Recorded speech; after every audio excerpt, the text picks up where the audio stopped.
Yay! Hello, hello! I hope I didn't make anyone jump too much. My name is William. Welcome to my so called life. Just making sure I don't have too much of an echo. Yay! Hello, Butterfly. Hello, Joy. Alibaba. Great to see everyone. Let me switch my camera. I am sitting far away, so it's going to take me a second. Hello. My name is William. Welcome to my so called life. And I'm sitting at the desk. I hope everybody's had an excellent weekend. It's a bit rainy here in Southern California. I'm still getting used to my setup, so I'm a bit of a mess. Hello, hello. Yay. I have my serger. I have my ashtray. I am ready to go. Awesome. Awesome. It is Monday night. It is howling here in Southern California where I live.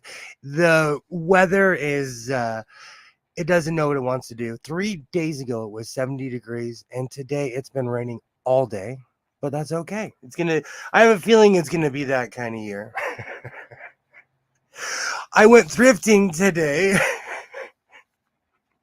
because I have this big giant truck that I could drive around in, so I had a great time.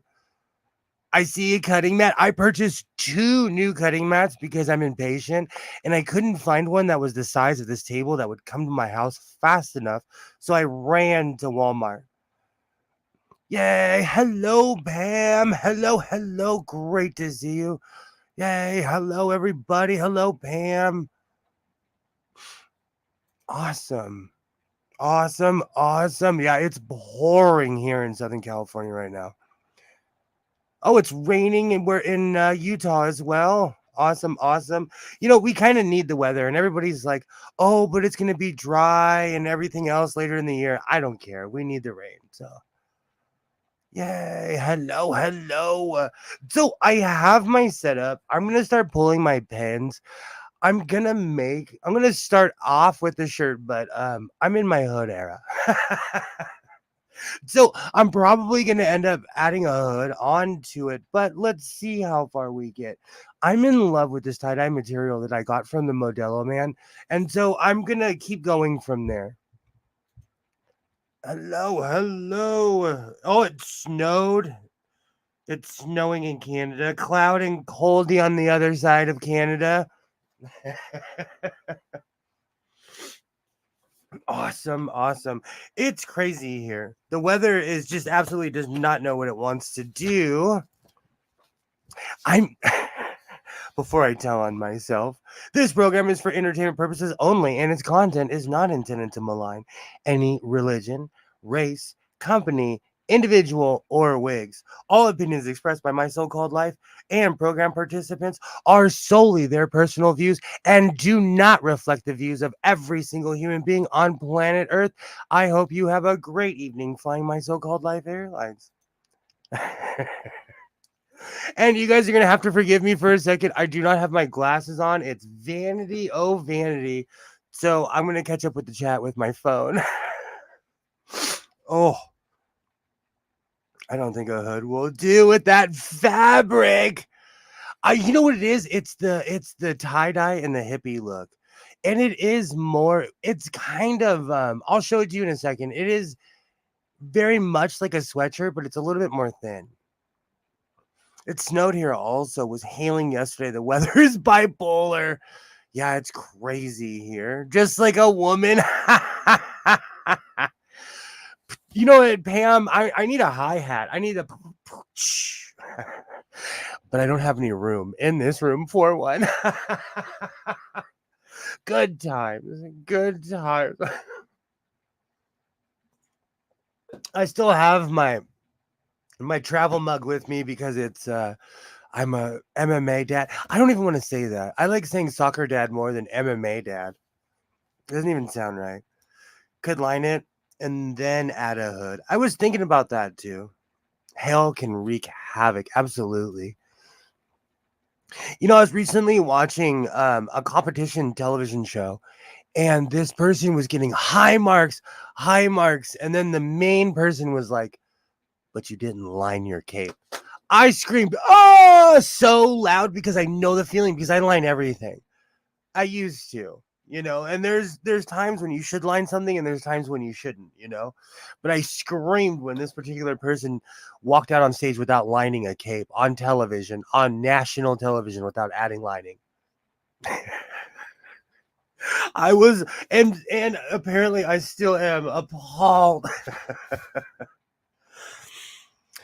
I've been going through all my fabric. I'm I'm not so frugal. I'm gonna participate, but let's be real. Let's have a talk real quick. I try to be frugal. I try to save money. I try to do things. And then I go out and I buy literal rolls of fabric. But I need some help. I wanted to blah, blah, blah. I need designs that are not a Mimi G style coat. I'm trying to make something. I'm trying to be out of the box this year. I think that's where my rut of like, I don't want to participate, because last year I downloaded a mood fabric print and it was identical to the Mimi G pattern.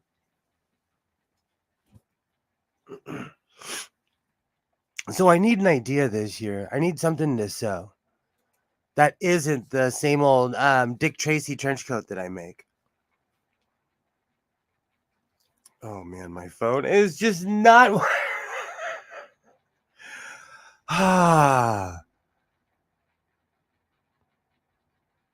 Rolls are frugal by the yard. That is true. That is very true. I'm not necessarily trapped, but if something in an emergency did happen, I would roll under this desk rather than walk around because I'd trip the serger cord. Try patents and try shirts or whatnot on that. Well, the whole thing about So Frugal is sewing free patterns that are online because they're participating. They're basically pushing free patterns, and it's a great idea. I'm not even trying to downplay it. I did it last year. I loved participating in it. I gained a bunch of Instagram followers. I'm not an Instagram person, and they're still there a year later. So I feel like I should participate this year. I don't know. It's just, just something I was thinking about. But I'm not frugal. Do they have a sew thrifting competition? Do they have like hoarder of the year? I would win in hoarder of the year. And then I would be like comeback champ 2026. Oh, yay. Hello. It's a free pattern online, but from the past historical frugal event. Yay. Hello. Waternay, how are you this evening? Hello.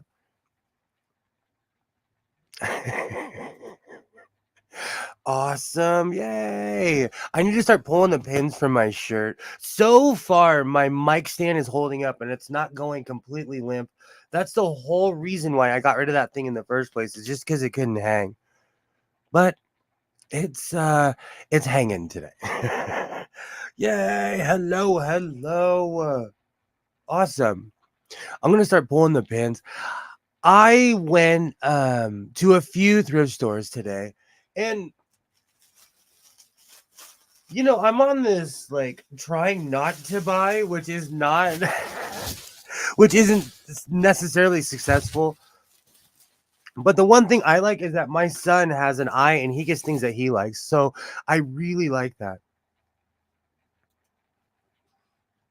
Awesome. I just saw a shirt pattern from March 24th, 1891 from Stuttgart when I was looking up a pattern for an attachment. Yay! Hello. You know what, Pam? It's because I get cocky because I have my truck and I'm like, it's flooding. Let's get in the truck. So I was driving my truck around the valley today.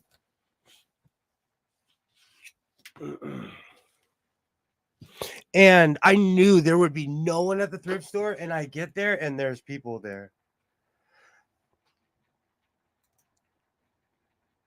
Yay! Hello, Liz. Great to see you. Yay! Hello, hello. I hope you're doing well. Yay! Hello, hello. Let's see. I'm not wearing my glasses. I'm sitting far away and I'm really pretentious because I should be wearing my glasses, but I'm not. So I'm trying to keep up with the chat. Yay. Okay. So I have to catch it. Okay, there we are. Yay. Hello, Liz. Great to see you. Great to see you. Yay. The crowd's cheering. I would hit the button, but I'm too far away because I'm sitting at a desk. Yay. Hello, hello. Awesome. That pattern sounds wonderful, Alibaba. Absolutely. Absolutely. Yay. Hello, hello. It's been a while, absolutely. Waternay, it is cool. Sort of like a Victorian era cowboy shirt. I like that. The back to the panel is like a cowboy shirt, kind of. Awesome. My son refuses to wear his glasses also. Do you know what's funny? When I was in the 4th grade, I'll never forget. The doctor, like, he looked at me and he was like, if you wear glasses now, you won't have to wear them when you're older. And I didn't listen. And then when I was in junior high, which in America, that's like 7th and 8th grade, at least where I live, I had another doctor tell me, if you wear your glasses now, you won't have to wear them when you're older. And I didn't listen. Now that I'm older, I can't see across the room.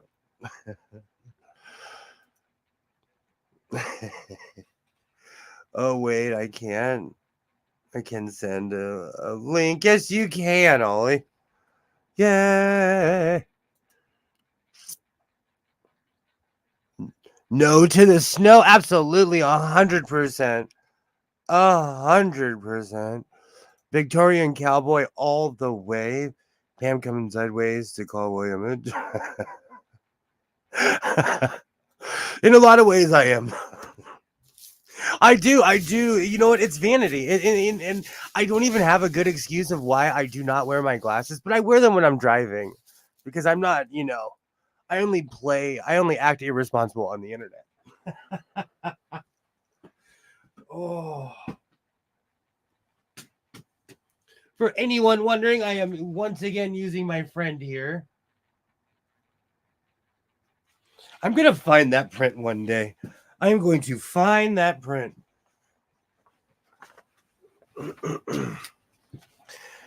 Awesome.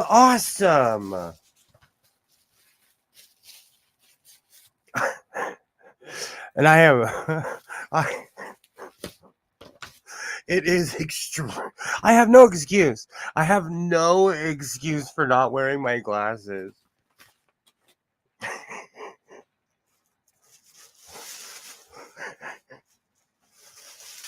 Oh no! Oh no!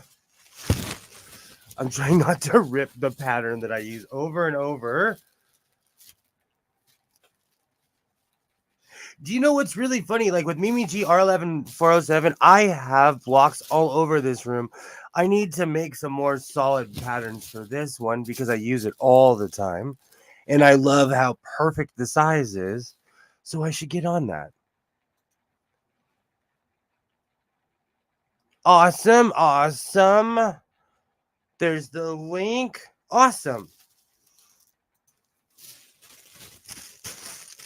I'm sitting here trying to disassemble this thing.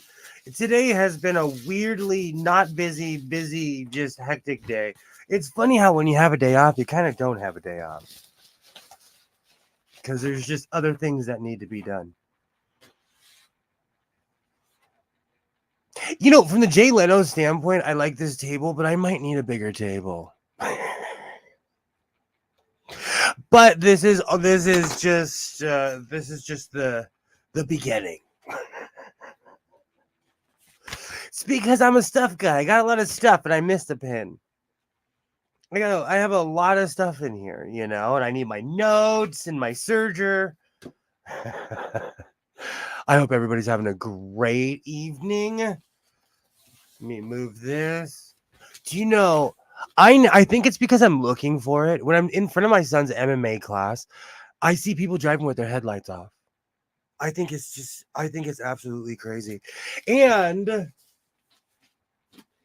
I go to a thrift store that's in, you know, it's really funny. I wouldn't say it's a scary neighborhood. People always talk about it like it's a tough place. I absolutely love the people in this neighborhood. I go there all the time and have a great time. And my son is now hooked on Chinese food. And he told me, he's like, this place is better than Panda Express.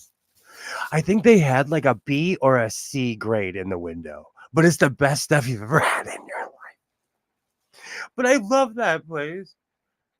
You need to make a cardboard pattern.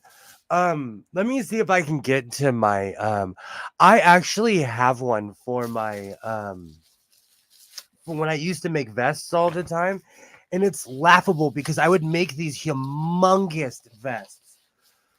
Thank you. I knew that would I knew that would summon Kilroy. I knew that me eating, I don't know what, it's in one of the worst neighborhoods on this side. They have the best food. They have the best food. And the sad thing is, when I see like a B or C in the window, I'm like, I bet they just talk trash to the inspector. I think that's what it is. They were having a day and they told the inspector to, you know, kick rocks. Hello, Kilroy. Awesome. Great to see you. A Chinese place with a B or C is the best damn Chinese. Like, I'm telling you. But it made me laugh because we're in the truck. It was pouring rain. And the second my son started recognizing what side of town we're on, he was like, can we go to that Chinese place? And I'm like, I'm proud of you, son. I'm proud of you. I'm not gonna force my terrible habits on people. They have to come to it on their own. And he made a choice today. he made a he it, it was like the tiger and the cub.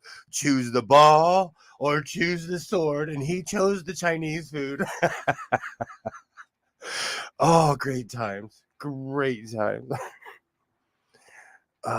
I do too. I do too, Alibaba. It's a guilty pleasure of mine. But like I said, I'm not one of those people who like even when it came to like sushi and stuff like that. When my son was younger, he was really picky. So I slowly showed him, I'm like, here, try some rice. Try this, try that, you know. And now he's like elbowing me like, hey, make a left. Let's go to the Chinese place. Nice to see you kept the table. Now we don't feel like you're a scientist looking down at us through a microscope. I like being all up close, though. Do you know, I saw your comment, the serial killer thing. I belly laughed because I am like all up on it, all wide-eyed, like, welcome to my so-called life. The table is more chill. The table is definitely more chill. Yay! Oh, Chinese food is it's an absolute love of mine. Yay, Liz! Hello, Liz, again. Great to see you. Great to see you. You are always welcome here in the House of Sewing. Yay! See Kilroy. Yay! All right, so I'm gonna start piecing this together. I am keeping the table. I just like the aesthetic, but when I'm not doing a live, I do put this in my living room. I haven't decided necessarily what to do with this yet, you know, but I like the table, and maybe we do need some distance. You know, I have been sitting up really close. Ah, awesome. Awesome. Now I'm thinking of chicken fried rice and chicken jow. Do you know why I'm talking humongous right now? Because I got a combo and half of it is sitting in my fridge. So after this, I'll be like, "Oh yeah, I have Chinese food." I'm excited. I'm excited. All right. So I'm gonna try to do this in some semblance of order. I'm gonna try to do the arms first. It's a bit awkward because I'm in here. I am in this seat like I'm in a F-16. I am in the cockpit. All right. Yay. I always get either the general TS, oh yeah, yeah, or sweet and sour chicken that I'm sure the sweet and sour sauce comes from an oil. Um, oh, and that's another thing. Like my son, this place does not play. They are not playing. They do not joke. When you walk in, you have to be like, I want combo A. And I showed him how it's done. He was like, "Oh, what about this?" I was like, "Watch, just watch." I was like, I would like rice and orange chicken combo A. That's all I said, and he's like, "Okay, okay," and he got it real quick. In my town, they'll talk to you, they'll hang out with you. In this place, they're like, "What do you want?" Literally, they're like, "What do you want?" Get out of here. Oh, that's where you know the food's just the best. That's where you know the food is, it's about to make your day. Oh, they don't make generals out. Wow. We wow. Here you can pretty much order anything. Well, you have to find it though, but there's pretty much a restaurant for anything you could possibly think of where I live.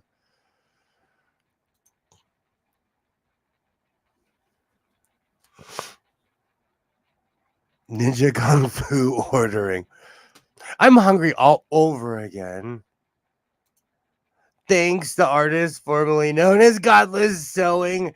I I still have my blooper channel, and I do have the artist formerly known as Godless Sewing, but I haven't put anything up there. I will one day. I'm just gonna put a random video. I have multiple channels on YouTube. I'm strange.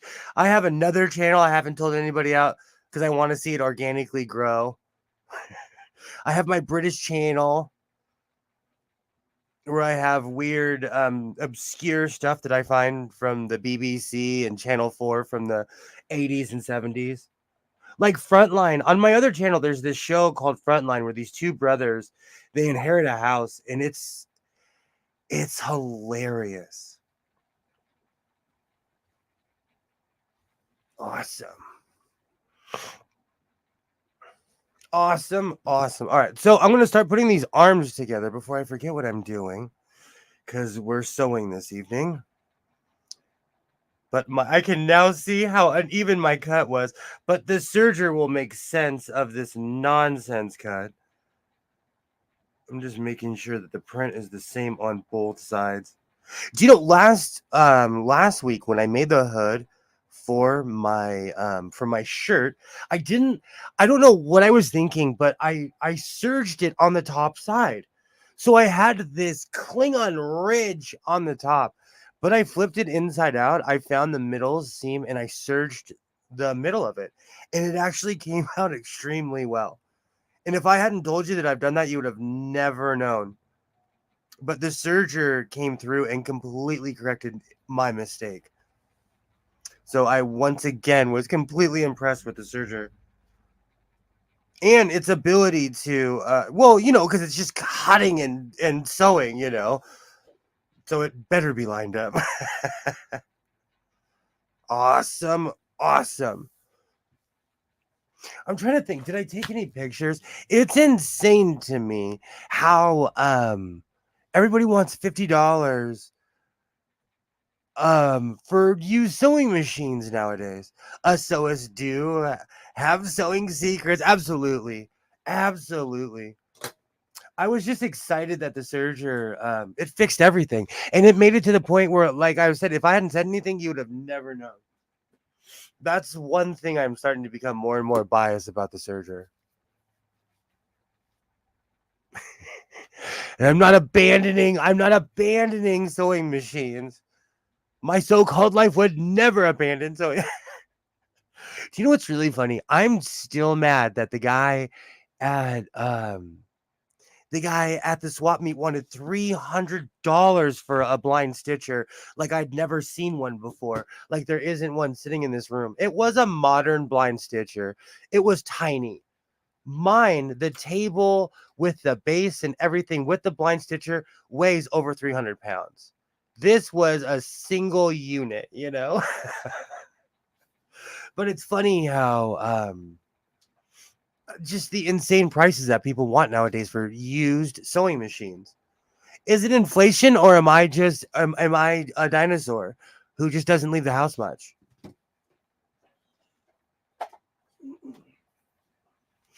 Sometimes I have to ask myself, is it that, or am I like, or do I have a set price in my head?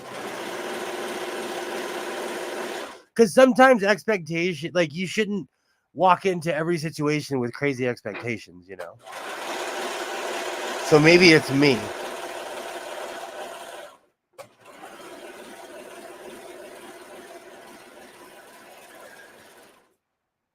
But it just feels like inflation is hitting the thrift game hard.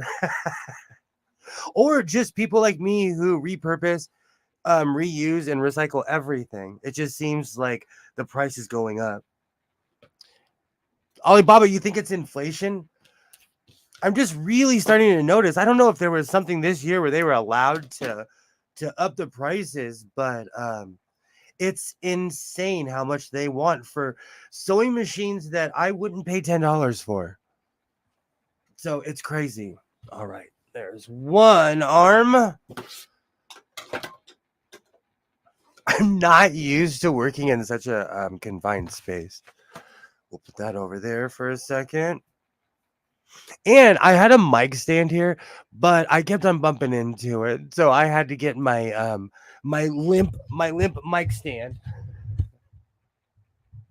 It still works. It's just gonna slowly droop down through the live stream. Awesome. Awesome. But like I said, I absolutely love this table. And because it's light, I can cart it around. I can like take this thing, um, walk it around the house. It's awkward when I'm sitting in the when I'm sitting in the kitchen with this thing. I feel like I'm sitting at the kiddie table. I can't be the only one. I grew up in a family where you had to earn the right to sit at the table. So there definitely was a kiddie table. All right, there you go. I'm gonna. This material is kind of stubborn, so I have to pay attention to lining it up. Beautiful. Says the guy wearing sunglasses inside. I guess now that I'm sitting so close, I don't have to wear my sunglasses.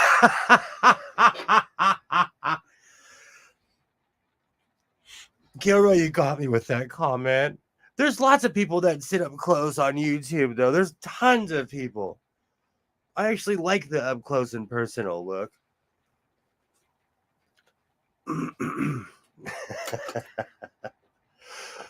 Trying to think. You know what's really funny? I went to that one thrift store that I shamed them for the price, and I asked them, did somebody pay $50 for that sewing machine? And somebody did. And they told me it didn't even work.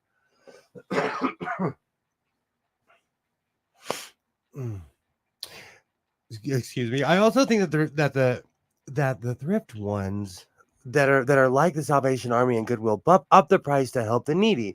That could use the cash right now. That's very true. The Goodwill, there's an argument that it doesn't necessarily go to their employees. Everywhere else, I agree with you. There's actually one place I donate to because I know it's going straight to people on the streets. The more they make, the more they can help the poor.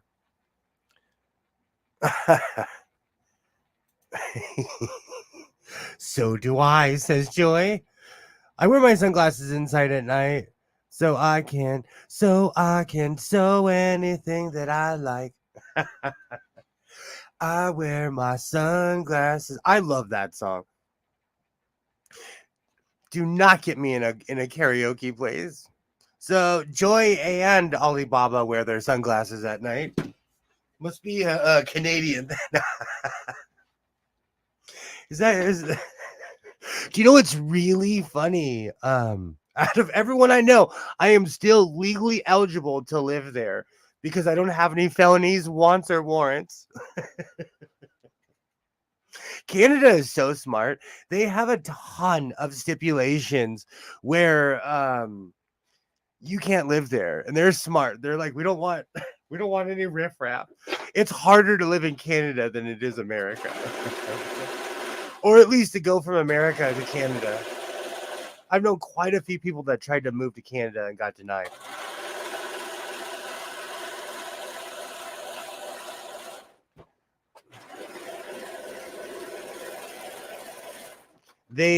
Canada does not play, at least with Americans. And being from here, I don't blame them. It's a Canadian thing.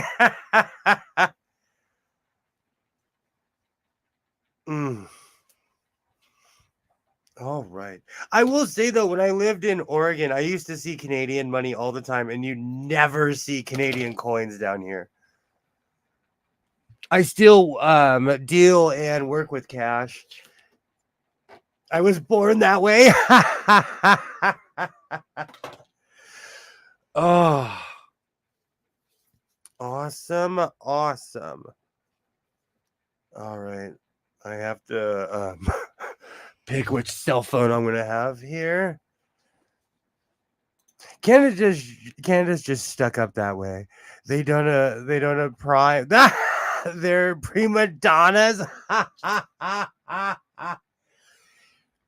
I thought it was the strangest thing. I knew somebody who was actually, honestly, they were quite an accomplished human, and they were denied living in Canada. And I was like, oh, there's no hope for any of us. There is no hope for any of us. But you know, the world is funny that way. Because I hear people talk big. They're like, you know, if anything goes south, I'm gonna move to Canada.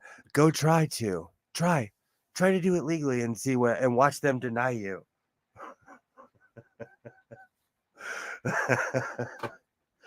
Oh.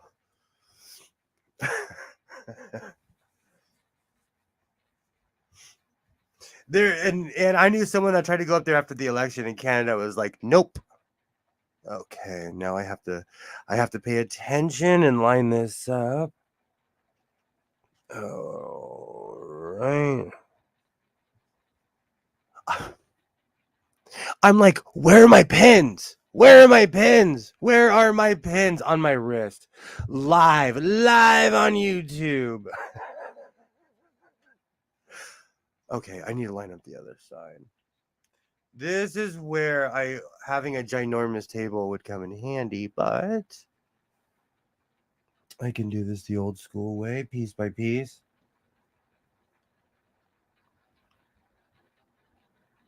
Perfect. And the serger will fix any mistake, and you wouldn't know anyways. And I'm looking for a pin again that's on my wrist.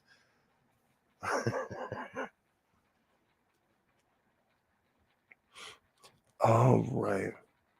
I haven't even turned on the news because I know all they're going to be talking about is the rain. Do you know, and people say, oh, Californians, this or that. I've lived all across the country, and no matter where you live, when a natural event happens, that's all they talk about all day long. It's raining, man. Everybody knows it's raining, or it's snowing, and it's like we can look outside and see that it's snowing.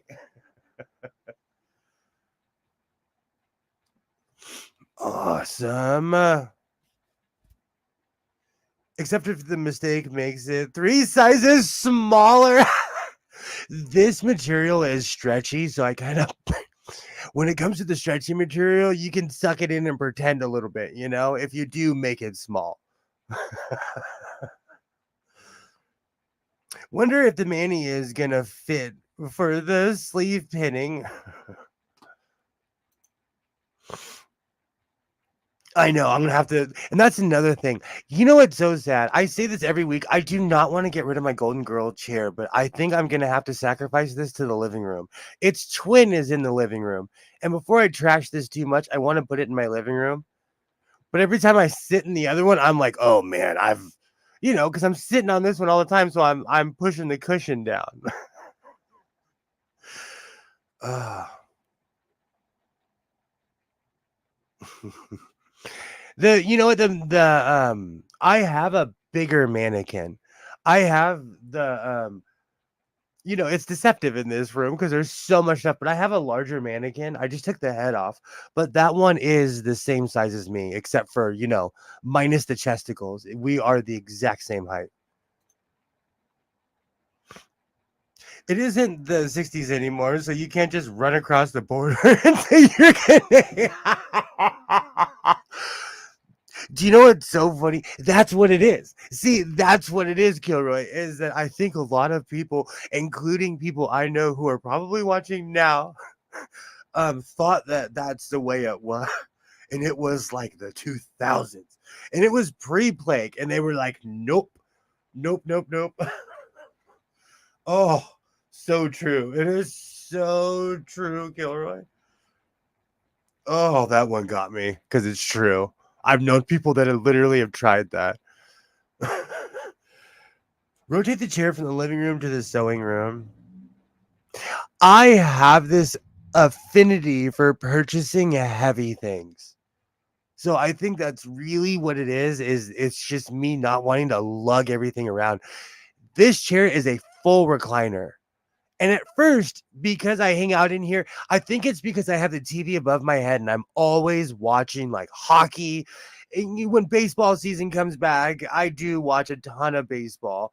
And so and because of you know what's so funny? I kind of blame Kilroy on this. Today, I was giving my son walks in and he's like, "You're watching Streets of San Francisco." I was like, "Yeah." I gave him like a 3-hour speech on 1970s San Francisco. But it was cool because they show downtown San Francisco and how beautiful it was. Canada will write return to sender on your forehead if you try to. They're not playing. No, that's like so true. Canada is not playing. There's quite a few people that tried to I've known quite a few people that have tried to move there, and Canada's like, nope. And they like if you get denied and you try to go again, they take your picture.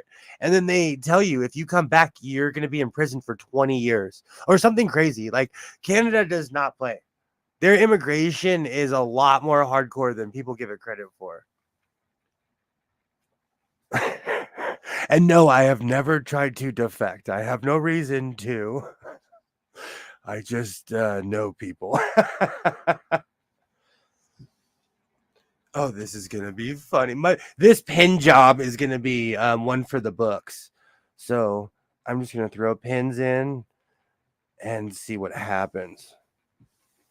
Perfect.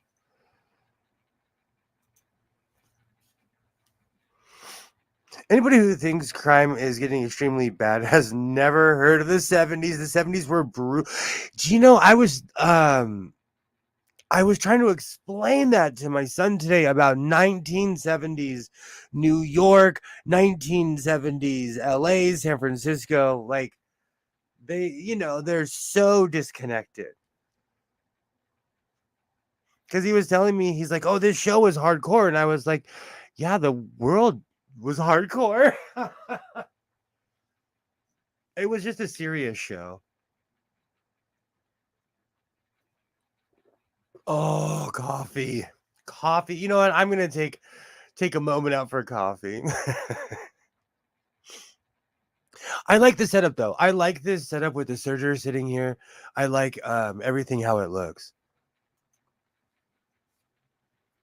Crime is down. Reporting of crime is up.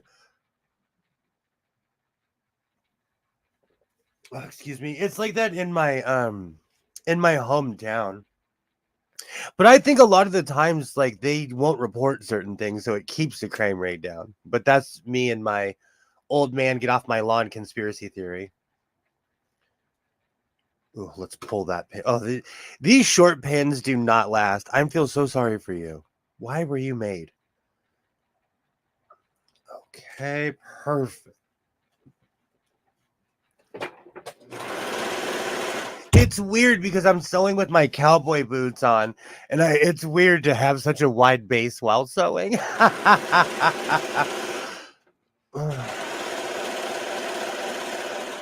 Perfect.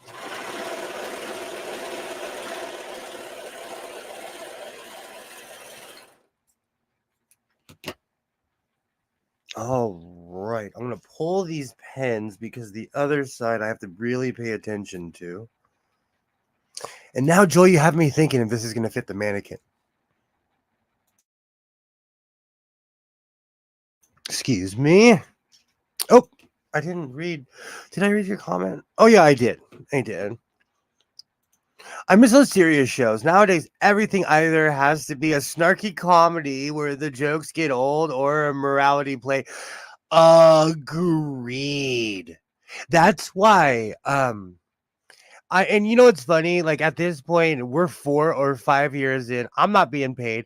Watch Blake's Seven. It's all over YouTube. If you're into like it's late 1970s, early 1980s, BBC. I think it's amazing. But every single episode, it has an extremely strange morality. I miss that. I'm surprised you still have your boots on. It's because it's so cold out here. Alexa, what's the temperature right now? Right now, it's 53 degrees Fahrenheit. I don't know who turned you down. I don't know why that happened, but it's not nice. I miss the loud A word. Excuse me. Give me a second. Let's try that again.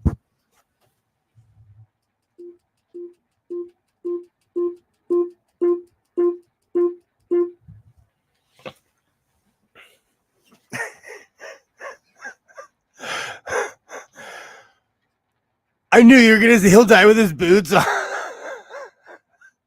I have that movie here. I have a really hardcore movie collection actually. A hardcore movie. And that's actually a really good movie. You should watch that. And the one that I quote all the time on the beach. I have a sign in here that says there's still hope, brother. I'm not going to give the movie away, but Gregory Peck, if you have some time, you should go watch that movie. It's a great movie. It's called On the Beach. It's still relevant even to today. 26 here, 53. Alexa, what's the temperature right now? Right now, it's 53 degrees Fahrenheit. I'm shivering. I know I wouldn't make it 3 seconds wherever you live. No, it's so cold. It's freezing too. I'm a desert dweller. Do you know, you guys forget during the summer, I'm sitting in this room just glowing with sweat. You guys forget that during the summer, I'm all cut off all the time. I prefer the heat. I haven't, well, yeah, I prefer the heat. 32. Do you know what's so sad? Everybody here is like, I want it to snow. I want it to snow. And everybody who grew up with snow is like, no, you don't. No, you don't. Okay. So that side is surged. I need to. Yeah, I know. I know. We're literally fair weather people here in California. Literally, but it's cold. Oh. All right.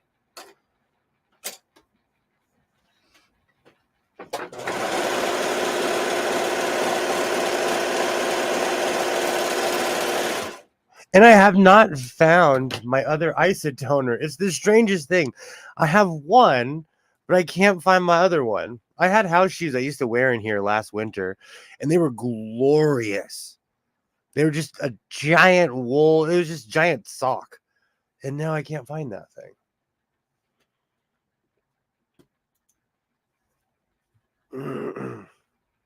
I wish I could get 42 Celsius. I missed that. Well, 42 C and dry. That's cold for sitting in the garage with no heat. Yikes, too cold.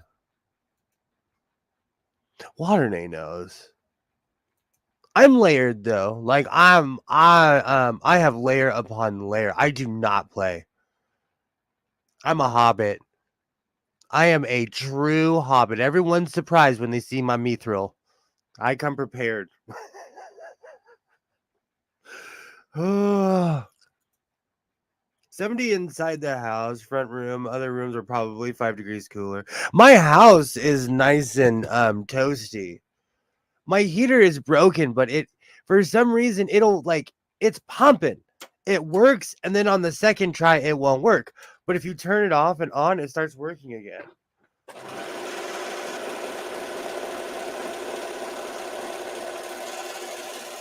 I'm just not ready for the guy to be like, "Oh, I can fix it for like $5,000." Or something insane. It's always something that's just insane. So I'm going to get it fixed within a week.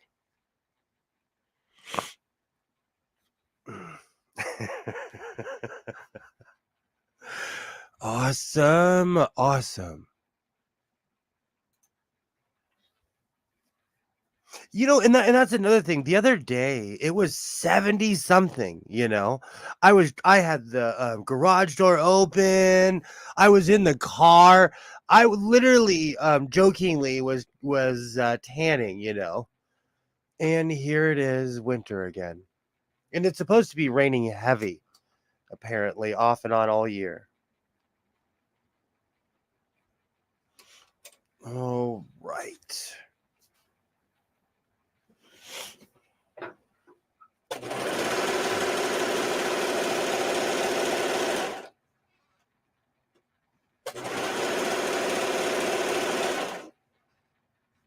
Question is, are you catching on the other side? And the answer is kind of. I was about to say it's not 100%, but it's there. Awesome. Awesome. Yay.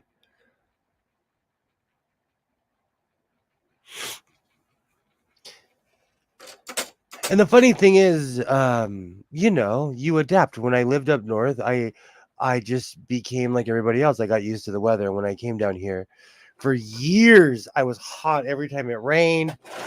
But I'm I'm a Californian through and through. I acclimated to the weather. Perfect.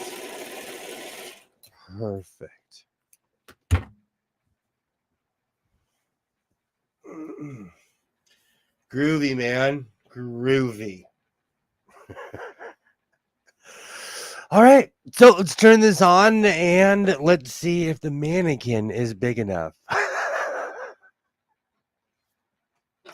I'm loving the table. I'm sorry. I am loving the table. This is your poor man's Jay Leno sewist. One night, I'm not gonna say anything, but I'm gonna go live and it's gonna be late night with sewing late night. So it's the title is work in progress.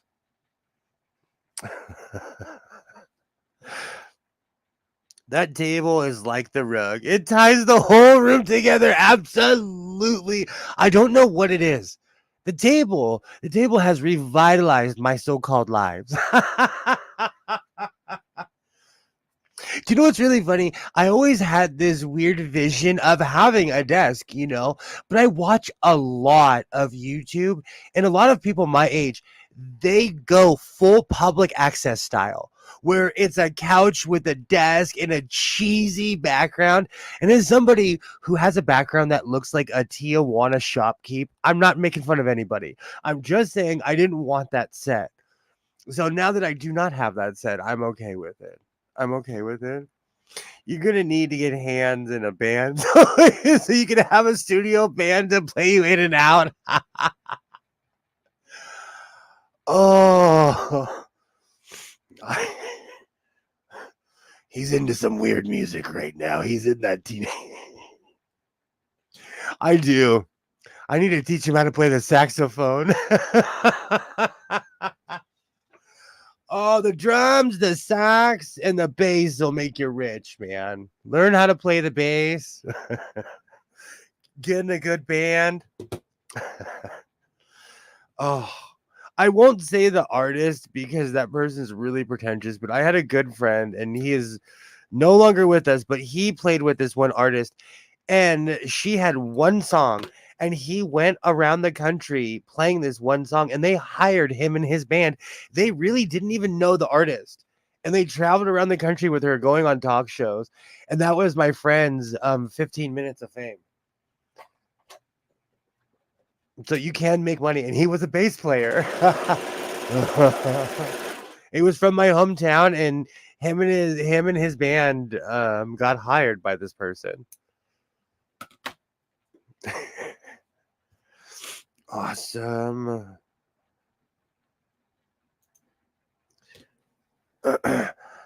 No, then he'll start playing George Michael, and next thing you know, he's a teenager. You play some George Michael, you will be a teenager. Yeah, George Michael, man. You know how to play an instrument like that? There, big. I'm not doxing myself, but there is a footage of somebody at my local mall, and it's on YouTube, and it's really famous. But he walks in and he's playing Careless Whisper. And he walks in the food court, excuse me, and everybody is just captivated. They're just sitting there and they're like, okay. And when he got kicked out, everybody started clapping. When the security guard was like, get out of here. Like, you're good, but get out of here. So he got a standing ovation in the food court. Oh. That's it. That video is better than the Stanley Cup video where people in my town were fighting each other over Stanley Cups. And if I see those people, I'm literally going to grab my $5 fake Stanley Cup and be like, I paid $5 for this. And you got in a fight you got in a fight in Target and I saw it on Twitter. Oh. All right. So I'm going to have to figure this out. Or I could bring down the other mannequin and completely block myself in. I might do that.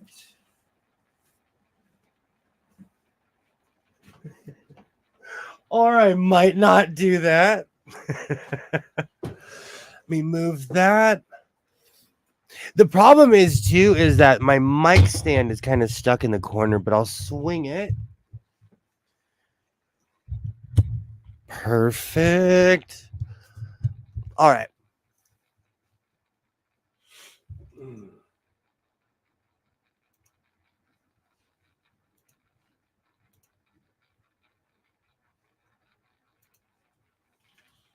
All right. Perfect. George Michael swoon. Yay!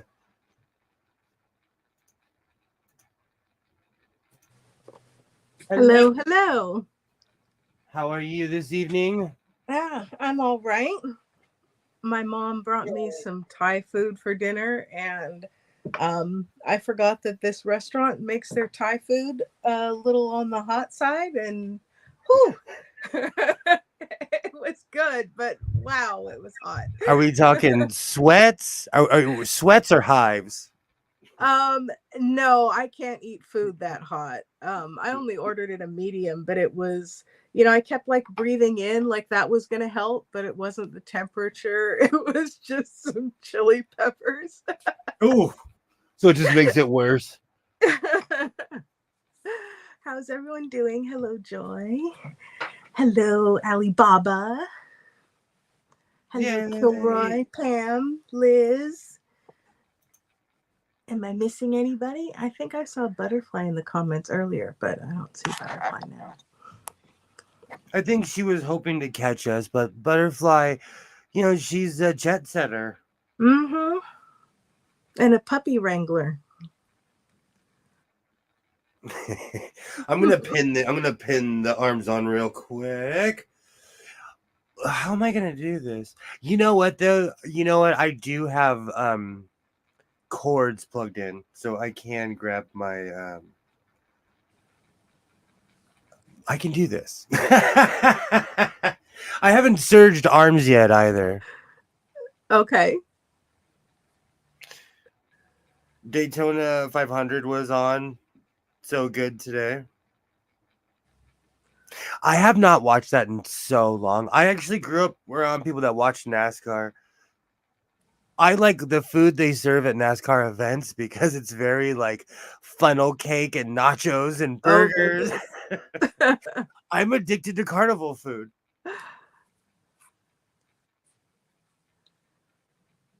I was just talking to my mom about a carnival experience. You know how they have that rope ladder, but instead of the two ropes on either side, it's just the one in the center. So you have to balance and keep your weight to get to the top. I was trying that out at a carnival place, and I did pretty well because I used to do gymnastics. Except then I like turned for some reason and looked at the guy and saw his shocked face at how far I had gotten, and then I lost my balance and fell on the mat. How's it going, dude? Go for it. Where's the camera? It's this one. The one up there. Yay, Butterfly! Yay! Hello, young Mr. Sewing. We all vicariously try to live through you, Butterfly. I think of you like James Bond going and solving crimes and saving the world.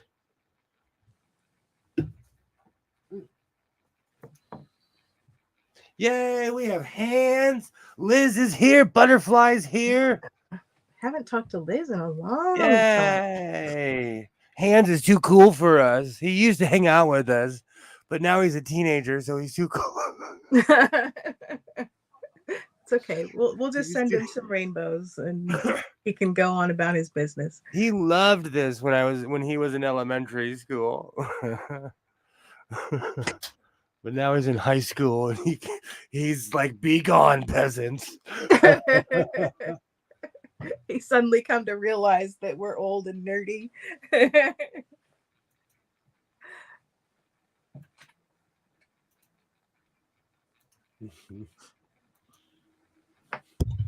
Yay! I do. I miss carnivals too. I do. I just like the food. Like, I'm not kidding you. I'll go anywhere that makes funnel cakes, cheeseburgers. Like, I'm a easy out. Hans is feeling better. He's definitely feeling better. I'm a little slower on my recovery. I believe you have an appropriate candle holder for what you're doing. Oh, I am the real life Harpo Marx burning the candle at both ends, and it's not as funny as when he did it.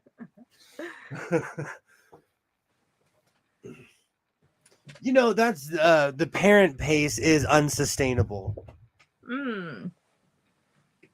Especially when you sew until the wee hours. Well, I have a sewing machine at my job too, so I get stuff done, efficiency.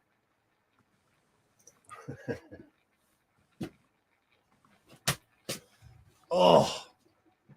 So, I see that you've got the lovely mauve and gray fabric. What are you making? So far, a shirt, but Alibaba thinks that I should not necessarily make a hood. I'm in my hood era right now, so we'll see what happens. What if you make a turtleneck? Oh, it's been a while. Okay, patent pending, maybe. Oh, good. That's a curveball you threw. Decisions. But a tie-dye turtleneck? Why not? That's a mullet. That's Huh? a business in the front party all over the shirt.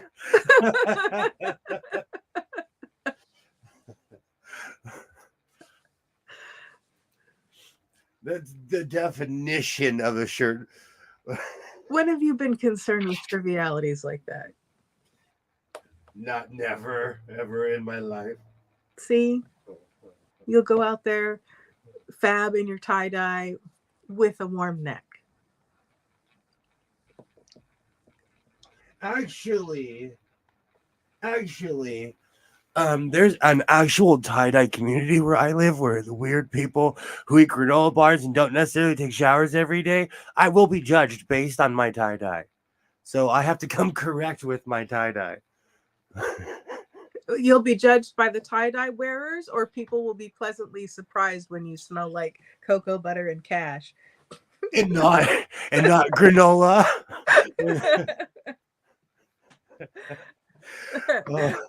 Let me No, know in the comments if you know what song that line's from. A long time ago, I knew somebody who lived in a teepee and was like there, man, and he'd always say man and dude, and really he was just musty and didn't like sleeping inside. Never seemed like a hippie to me. Like everyone was like, oh, so and so's a hippie. I'm like, they just like living in it was not a small teepee, it was giant, it was beautiful, but it was just weird. So groovy, man. So groovy.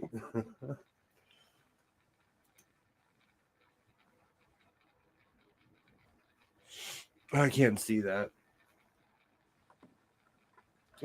Might be a tie-dye inspiration to others.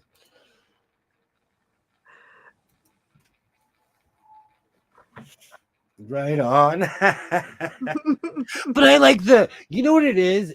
I like the long sleeve shirt hoodie. It's very Big Lebowski to me. It's something you would see some guy wearing in Ralph's when he's like reading the label of the creamer. Uh-huh. Back when Ralph's was open 24 hours and existed. I miss those days.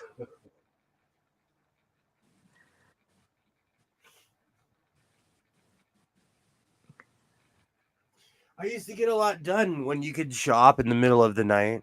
Mm-hmm. Now Less the only crowded. things that are really open around here are laundromats and not even IHOPs. The IHOP by my house closes at like 3 or 4 in the afternoon. So weird. That's what I said. It was a weird staple in my town. The IHOP and the Denny's, like they were just always open. There was never a time where you couldn't walk in there, Right? And now the world's tipped on its axis.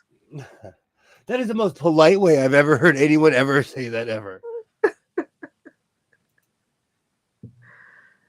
I have some tea, but it's a little bit too hot. That's why I didn't switch out my coffee, because it's all I made a perfect cup before MMA class, and it's just still piping hot in here. Yeah, sometimes those insulated things work a little too well. Like, I'm not going to be able to drink this until sometime next week. Well, it's my bad because I didn't time it right, because like we were running around and I looked at the clock. I'm like, holy cow, we got to get going. And so I made, my night cup of coffee, but I poured it right before I left.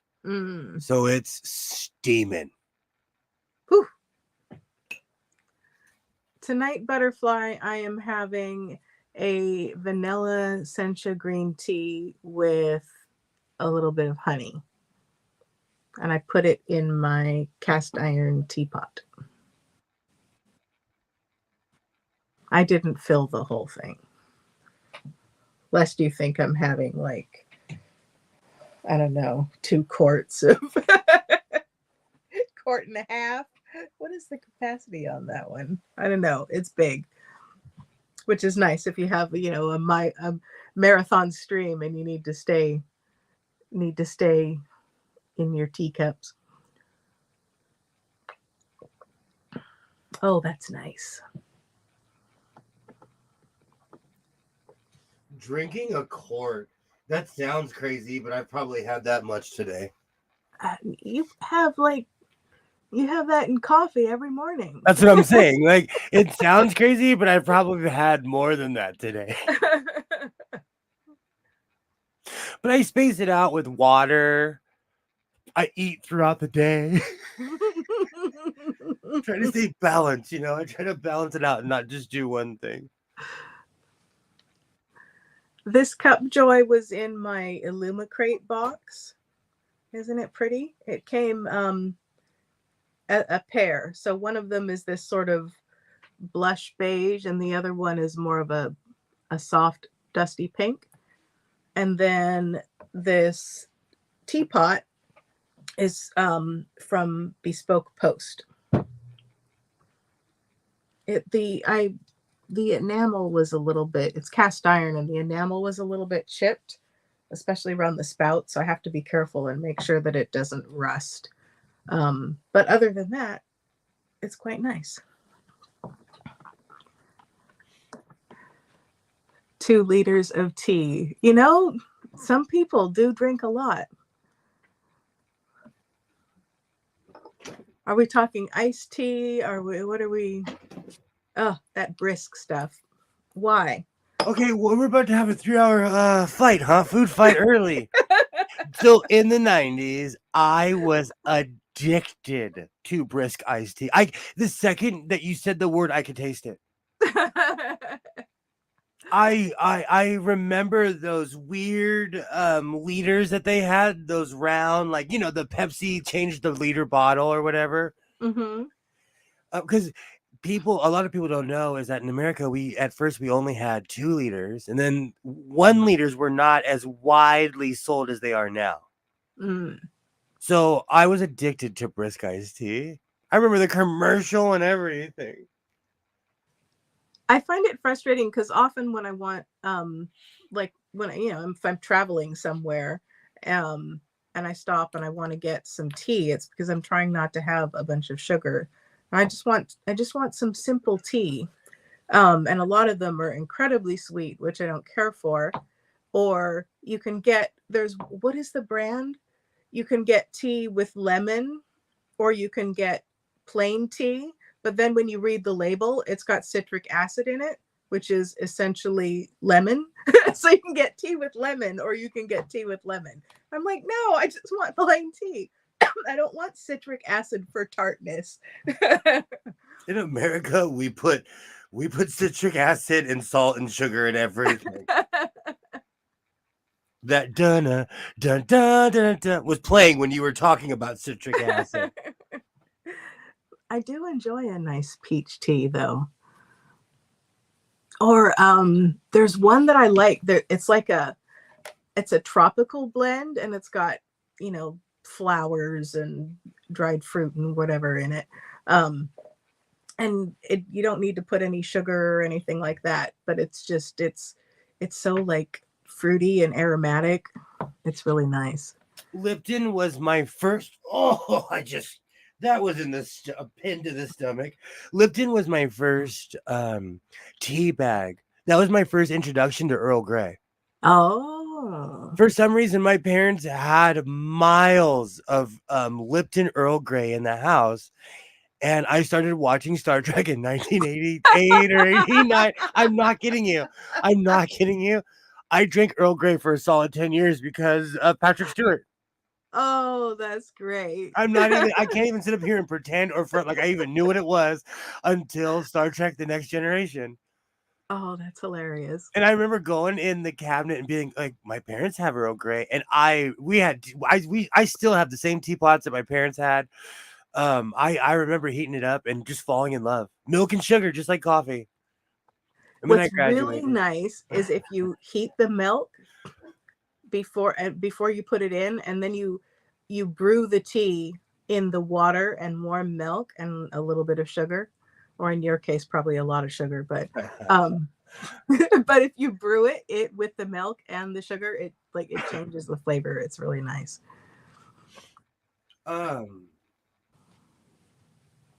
I I still drink Arnold Palmer's. It's part and final. They're giving that stuff away. I had to like wean myself up during the pandemic. I sat here one time during a live stream. I pounded a 12 pack of Arnold Palmer's. Oh my. I was In one bored. sitting? Yes. Yes. And I was just like glug glug glug glug. I love Arnold Palmer's. I make them like, I'll order one at a restaurant. I mean, Arnold Palmer's nice, but are you trying to kill yourself? How much caffeine is that in a 12 pack, did you say? But they're not like when I was a kid, Hawaiian Punch would make you shake. It had enough caffeine. It had the same amount of caffeine that was in a cup of coffee. And now that stuff's caffeine free. I remember drinking it and it tasted the same, but I'm like, it's not, I'm not shaking. It's not the same. I didn't know that Hawaiian Punch used to have caffeine in Oh, it. jammed full of caffeine. Because my parents wouldn't let me drink any of that stuff. So, I was up on all the facts like, oh, that one's really bad for you. Kilroy is not a milk and tea fan. What? It's so good. It depends. I mean, I like I didn't put any milk in this sencha green tea, which yes, Liz, it's delicious. But I do like some milk in my black tea. Or are you thinking, Kilroy, of those the milk tea from the new like tea and boba shops? Is that what you're thinking of? Do you know what's funny? They now sell boba at Jack in the Box. They sell boba everywhere here in Southern California. It used to be such a like, ooh, fancy thing. It's everywhere now. I mean, everywhere. It kind of makes me laugh. I don't know Tahiti treat. Have you heard of Tahiti treat? I have to look it up. It sounds amazing. My mom drank it without milk. My grandmother thought it was vile to put milk in tea. Just one of those family things. Down through the generations. No one was around to stop me, and I remember rationalizing like, well, I like coffee this way, and I did the same combo, and I loved it. I'm surprised you didn't put milk in your tea just to rebel, Kilroy. Yeah, it's especially if you've got like a nice black tea. I like Earl Grey. Earl Grey is a good one to have with milk. I can't. You can only get Hawaiian Punch with liquor in it. I am so curious. Wow. That company was like, all right, we didn't make it in America. Put vodka in it and send it to Canada. Wow. That's crazy. I was addicted to that stuff. Hey, Happy Maker. Hey, hello. Hello, Happy Maker. I wondered if you were going to be around today. Milk and honey are good in chai tea. Do you know what's really funny? That wasn't something I got into until I was in my 30s. Oh. It just wasn't my thing. And then someone I knew, aka lived with, was like, I'm addicted to chai tea. And so I gave it another go, There's a restaurant that makes their own chai tea, like the real tea with ginger and cardamom and cinnamon sticks and all of that stuff. It is so good. I don't know if it's a good thing or a bad thing that boba is everywhere. I'm addicted to that stuff, but like, okay, I am obsessed with iced coffee. When McDonald's started making it, it was kind of watered down to me, but I was also drinking it from Starbucks with ad shots. Yeah, the ad shots will do it. But people praise that stuff. They're like, oh, McDonald's ground coffee is still good. But people are always like, their iced coffee is the best. It tastes like milky water to me. You'll have to tell them you want an ad shot in it. And they'll say, sir, This is not Starbucks. Starbucks is across the parking lot, northwest corner. Where I live, they'll say this is not Burger King. You cannot have it your way. Who am I kidding? My local McDonald's is ran by robots. Rosie from the Jetsons is in the dining room at my local McDonald's. Oh, wow. How is it pronounced? Tazo? I've always called it Tazo, but maybe I'm incorrect. We should look it up. Is my fave. They're chai tea. Here we have stir sticks with rock maple sugar. Oh, I would throw 15 of those things in my coffee. Oh, that sounds amazing. Oh, I do love maple, like real maple. So good. That reminds me, I need to get on fixing all these pants. The great lining is coming. What's going on? I just need to stop buying cheap pants. I bought another pair of pants where the zipper fell out. But because of my job and the things I do, I'm not going to wear.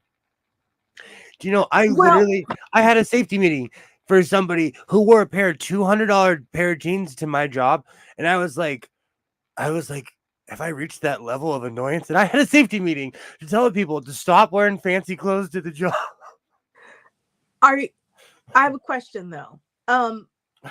Are your pants not holding up because they're stained and you don't like the look, or are your pants holding up because they're ripping, tearing, falling apart at other places besides the zipper that someone forgot? This is the fifth pair of jeans that I've purchased since probably the pandemic where the zipper's fallen out. And they're brand new.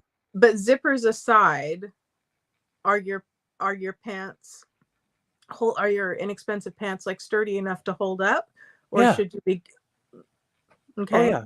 And they and they wash out. They don't they're actually better in a lot of ways than designer jeans. As someone who actually owns designer jeans, they're better in a lot of ways. Well, I wasn't trying to suggest that you wear designer jeans to work, but maybe you get like 100% cotton heavyweight denim to last longer, so you don't wear through them. But wearing through them doesn't seem to be the problem. The problem seems to be they're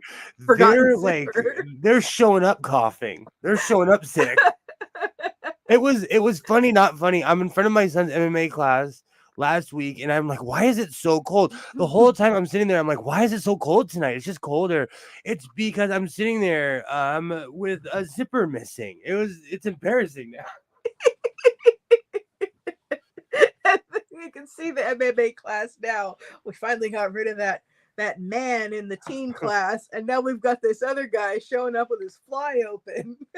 I peacefully read a book outside. No one's paying attention to me. I peacefully sit outside. They're thankful that I'm there. I mind my own business. Now I'm craving tea again. I do have boatloads of Earl Grey, but I'm on this weird thing of black and gray tea. During December, Starbucks makes a tea called Joy.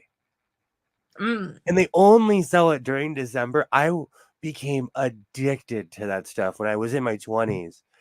And you couldn't keep me on the farm when I found out it was just black and green tea mixed.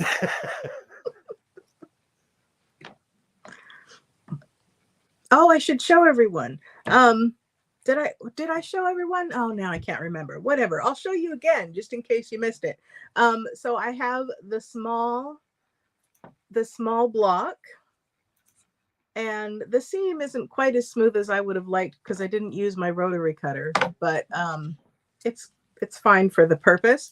And then on this other one, I did the glue up for where I had to put the inset in the bottom because my cork wasn't big enough.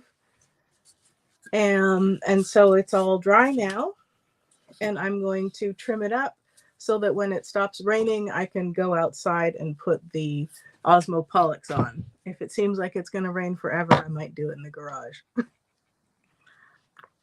I'm not trying to be, that pessimistic person, but it's starting to smell like an El Nino kind of year.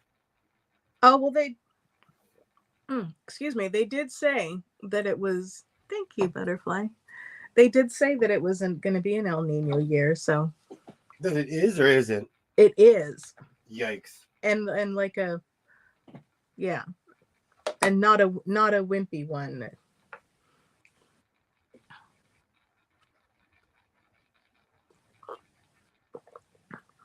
I mean, the other day it rained enough that that the yard was a flood.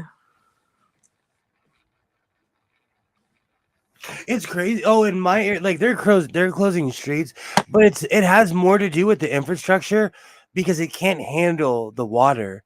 It is the strangest thing, and I know this is gonna sound weird to other people, but it's the strangest thing to drive past the LA River and see it filled. Yeah. And flowing. I mean, that thing's, and I know how deep. I've been down there. I used to skate. Like the LA River is amazing. It's a giant skate park. You got to bring a broom though, but it's amazing. So it's weird to see it filled. Yeah, and with like rushing water. Yeah, and it's dangerous. Like people, and that's another thing. People don't realize how dangerous it is. We're having an El Weirdo year here in Texas. Same. It's just I guess I'm gonna have to start. I need to find my other snowboard pants. The great cleaning is coming to my closet because I have to get my real winter gear out. Butterfly, I'm gonna put Osmo Pollux on. It's a blend of oh, see, dang it! I mentioned it before and I couldn't remember, and then I grabbed the container and I read the label, and now I can't remember. I'll go grab it and show you. I like that El Weirdo. I'm stealing that. You know what it is? I just remember when I was it was awkward years for me. So the El Nino was just a really awkward year. I was Hans's age, so I had a really bad mustache. I had long hair that looked like Chico DeBarge, just like my son.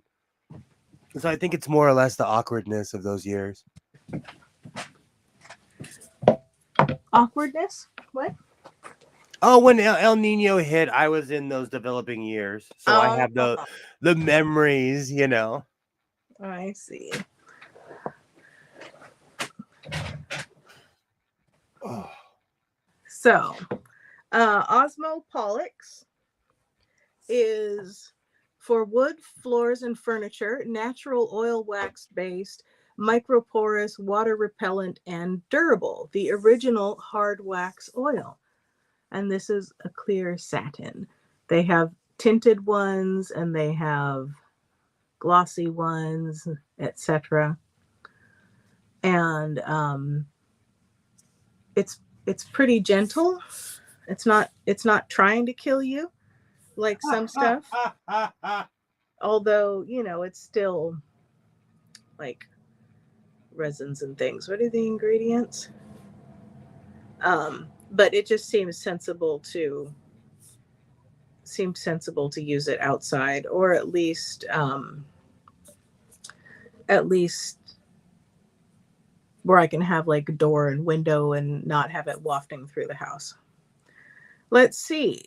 Ingredients based on natural vegetable oils and waxes: sunflower oil, soybean oil, thistle oil, carnauba wax, candelilla wax, silica,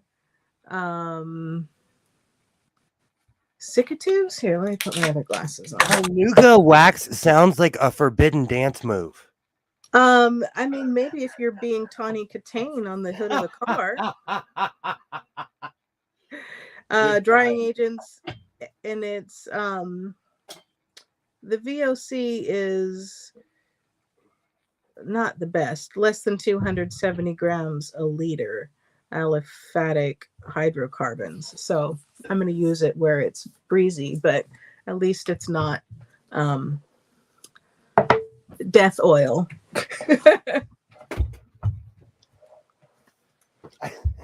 Another one I want to try is Odie's oil. That one you can even use on cutting boards and things. But when I saw a comparison that someone did, um, it seemed like I was going to like the Osmo better for certain applications. So that's the one I got first. So when I was a kid, I was addicted to reading Garfield, and every time you say Odie, you know who I'm thinking of. You can't say Odie without me thinking of Odie. I am officially. Let's see how this looks. I am surrounded by a microphone and a sewing machine.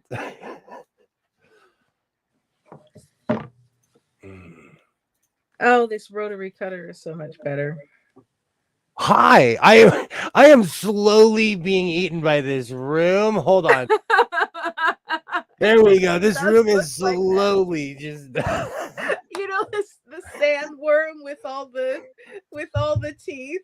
You've got like sewing machines, a maw of sewing machines coming to get you. Pretty soon they're gonna figure out that I'm the common denominator. They're like, there's one more thing to get rid of in this room. It's gonna be me. Okay, let me move the power cord to where I can actually use this. Okay, here's the kicker though. Where is the Oh man, that's way back. My phone is way past the chat. You gotta put that on a rag and huff it. Sounds like he'll send you to the moon.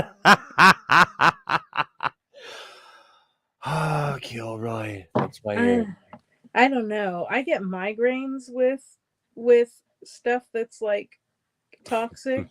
So I don't think I would be willing to try that. Oh, you know what works better? When you put the blade out instead of in. Oh, is the foot gonna fit? Oh, this is gonna be awkward. Okay, I'm gonna have to figure this cord situation out. Ah, here we go. That worked well. But it works. Okay, you microphone are gonna have to go up here. Can you still hear me? Yes. Okay, we're gonna. Welcome to my so-called life, where I am slowly surrounding myself with sewing machines, one by one, burying myself. This is instead of Tutankhamun's, the aliens are gonna find Sewing's tomb. Just me sitting here. Welcome to my so-called life. It'll be like Pompeii, and they'll be so excited at the treasure trove that they found. They'll be making up this whole story about what kind of person you were, that you had so many machines.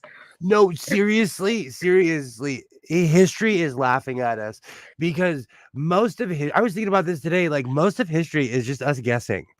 Uh-huh. Like we do not really know. Like I laughed when they were like, in National Geographic, like Scientific American or National Geographic will come out with something, then a month later everyone else follows. But I remember in National Geographic they were like, "Oh, the Roman sculptures were actually painted," and I was like, "Ooh, they actually looked really tacky."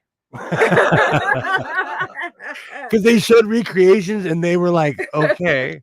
But to the Romans, they were probably like, this is the greatest thing ever. Look at that. It looks just like me. Look. Look at all that color pattern. But they painted the marble. Keep talking, Jess. We'll find you. Butterflies in the rescue team.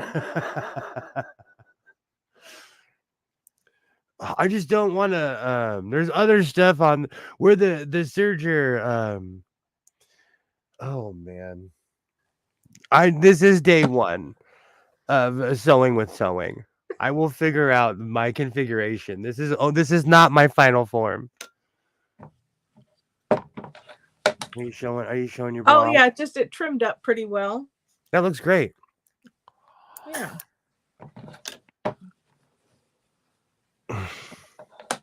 I just need to be able to step on the power cord. I use both my feet. I am now talking and negotiating with myself. Well, here, put yourself back. I don't need to be mega size. I already sit kind of close. Don't let Gilroy make you self-conscious like they did for me. Do not let Gilroy make you. I'm all self-conscious now, but Gilroy it's lives true. for that kind of thing. Do you know? Do you know though? My son is the MVP. Oh, I do have to take my boots off. Oh, of the My So-Called Life channel, because my first videos I would do wipes, like literal, like each feed would feed into another, and he's like, "We don't do that anymore." Well, he is right. I didn't know. I didn't know at all. I was so trapped in. I still watch Bobby Brown videos. But I mean, your videos have a retro vibe anyway. So if anyone can do an unironic wipe, it should be you. Yay, it looks great. Thank you. You aren't self-conscious. You have a guilty conscience. Oh, man. Just an inch, baby lock. Come on with this power cord. Okay, there we go. Is that Has anyone manageable? ever believed that line? Okay.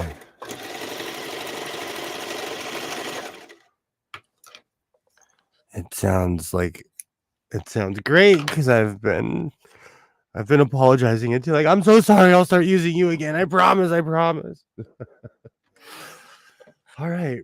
I think I'm ready to awkwardly sew these arms on. And yet you don't understand when we anthropomorphize your big old eagle head. But meanwhile, your sewing machines. It's because I grew up. Let's we're at the table. Let's dive into the psychology of sewing. It's because I grew up around people who owned mannequins, who owned inanimate objects, and they would say, "This is 30 pounds of plastic. This is not real." From the time I was a small child.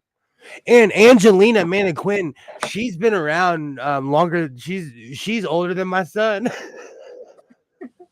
But your baby lock doesn't even have a face, and there you are, sweet talking it, feeding Eyes it without a face. Oh, where's my other phone? I need the lyrics now. Now that song is in my head.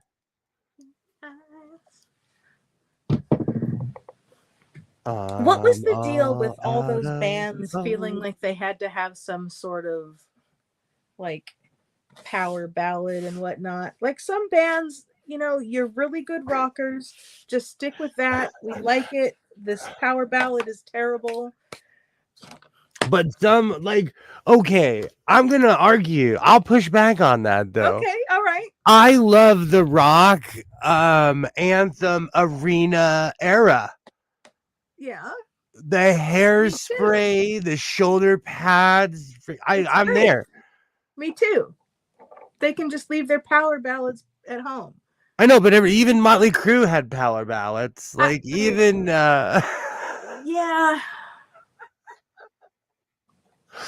And against my lawyer's suggestion, I did order the Motley Crue Hollywood, California back patch. It'll be here on March 14th through 17th. All right. I look forward to seeing it. I lived in Hollywood. I can rock something that has Hollywood on the back. And when I bought my Ford Ranger, for some reason it came with a Dr. Feelgood single, and I would listen to it over and over and over. See, I like that song.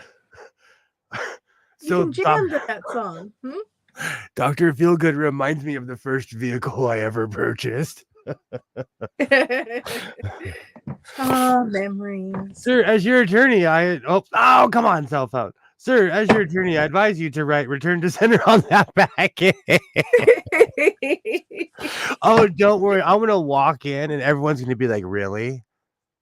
Because, like, I'm known as a Slayer head. Like, I've been seen at shows. Like, I'm a familiar to certain crowds, but when they see me rocking a Motley Crue patch, they're going to be like, Bro, that's literally like 5 years before your time. Technically, it was like 3, but I was there. What's the line from that commercial? Porque no los dos? It's, hey, eyes without a face. Did you see that video I sent you on with the like word for word translations of the Spanish idioms and sentence construction? No, I have not. I'm dying to watch that one yet, though. Don't give it away. I have not Okay. watched that one yet, though, because I want to see what people's interpretations are. Okay. Because I grew up like in my day, there were certain things that people would say I can't even repeat on YouTube in Spanish because everybody knows them. There are certain things if I say that you'll be like, oh, okay, that's just filthy. Get some class. Get some class, sir. Well, these aren't even like bad expressions. It's just languages have their own way of constructing certain concepts. And yeah. I grew out of Motley Crue by the time I was 20. It sounds cool in your teens, then it sounds fake as hell. That's my thing with like hardcore squirrely 90s punk and ska. When I was a kid, I loved it. And I listen to it now and I'm like, I was 12. I'm like, okay, this was rocking when I was 12, and now it's kind of I'll be here for a little bit longer. It's kind of hokey, But there's one band that I listen to, No Effects, that still makes albums, and they haven't changed their style. And Mike is pushing almost 60. I don't know. It's hard because there's like a fine line between staying current and relevant, but also being true to yourselves. So, and if you go too far one way or the other, I think you struggle to be. And I'm asking this, I'm saying this, is it okay to be a 60-year-old crust punk, even though if you're famous for it? I mean, and I'm not just thinking of the people from No Effects. I'm thinking of this one guy in the UK who's famous for his mohawk. He's been rocking his mohawk since the 70s. And he puts messages in it, like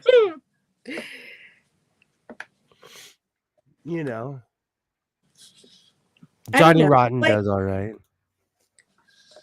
I think sometimes you end up with a it looks like people are living in the past, and kind of like I'm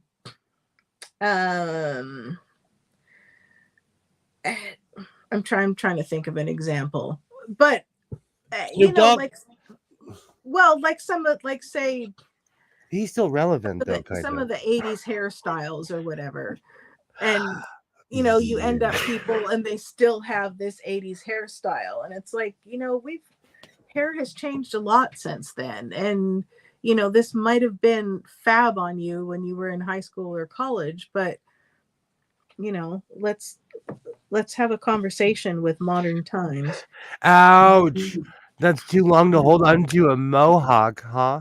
Do you know what's really funny? When I was a mall rat, kids, there used to be these things called malls. They were a gathering of stores in a place that had fountains, weird music, and arcades. But there was a guy who worked at a stamp store. That's how American the my mall was. But like crafting stamps, yeah, or everything. Oh, I love those. Me too. It was a stamp store. They had every freaking stamp you could possibly think of. They'd make you your own molds and stuff. Like, it was hardcore for stampers, But the guy who worked there looked like the guy from AC/DC, and he dressed like him. And he obviously was like in his 60s, but he still dressed like a punk from the from back in the day. Like, where's that line? Yeah. And I know my because I grew up in a small town, someone that I've known my whole entire life used to work with him. And like every time I ask her about him, she starts crying. Oh goodness. He was a good guy. He looked like a scary dude. He had a bunch of patches, but he was just the nicest dude. And then the malls all fell apart, and we found out they were chock full of lead pipes and asbestos. The one by my house, I worked at it as a teenager. It had this really weird network of tunnels underneath it that led to every store. Ah. Man, That's what Disneyland does. yeah, but this one smelled like desperation and cigarettes. I haven't been in the underground tunnels of Disneyland, so I can't comment on if it smells of desperation and cigarettes.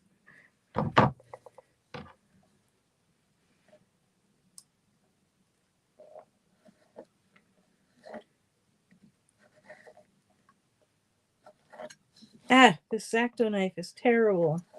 It's not the right blade for this. I don't know why I keep trying to use it like it's going to make stuff better. All right, so here's the long one trimmed up and ready for osmopolics. Hopefully it won't make me high. I will put a respirator on. Oh, I saw Christine McConnell had a respirator, and it wasn't just a mask. And it wasn't, I mean, she'd had like the full face one before. And she got a new one, and it has like a whole like air filter and blower thing that you clip onto your belt or waistband. It's pretty amazing. I want one. What is it? It's a full face mask respirator. You have the eye protection and breathing protection, but it has a hose and like a filter pack on a separate thing with a blower, so your face doesn't get all like hot and sweaty, and you keep getting a gentle breeze of fresh air in your mask.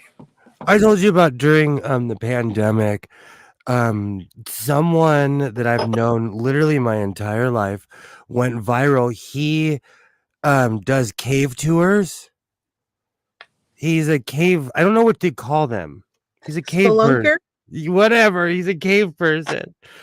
And during the beginning the beginning of the pandemic, no one knew what was going on. And he went viral around the world because he wore his cave respirator thing in our local grocery store. Oh, goodness. And somebody took a picture of him and was like, oh no, not these people. Like, these people are freaking out, blah, blah, blah, blah. Flash forward a year later, everybody was dressing like him. Literally, flash forward a year later, like people were walking. It was weird. It was weird. But he got shamed around the world for wearing his cave diving mask in a safe way. The thing is, though, he probably, he had it rather than trying to track down an N95.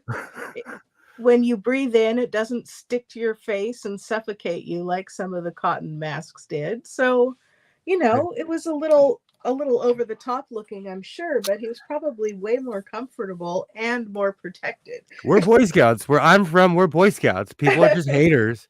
They're just haters. We're just Boy Scouts where I'm from. I'm ready. I'm ready right now. I have generators, water. Bring on the elements. Someone said to me once, oh, and when the world ends, what are people going to do? And I said, well, I have a gas stove that doesn't require an ignition. I've got a fire pit, and I have damn right Fredel and hand crank sewing machines. What do you need? I've been dying to use my chimney. I can't say it. Chimney. I've had that thing. I got it right before the plague. I've only used it one time. It's because I have all kinds of fire pits, and stuff that I've just destroyed over the years. Yeah, when you did the video of your backyard cleanup, I thought that your like big patio area looked nice and inviting. I moved all my smokers, barbecues, and everything so people didn't see my I'm a cooker. I'm obsessed with cooking outside. It's the Neanderthal in me. Have a great night, butterfly. Oh, have a good night, butterfly. Good to I see saw you. I saw that same photo, Kilroy. I saw that same photo. I didn't see that. I'll have to look that up. Or Can you kill still hear me? LinkedIn. Yes. Okay, good. I underestimate the power of this microphone Oh. and my saggy do you know my mic stand goes kind of limp and it gets annoying because I'm sitting here and I'm watching the microphone just slowly head towards my face. It's more and more in front of your eyes. And I keep on forgetting, but like it's me. It's not my equipment. It's me. This is the third one I've broke.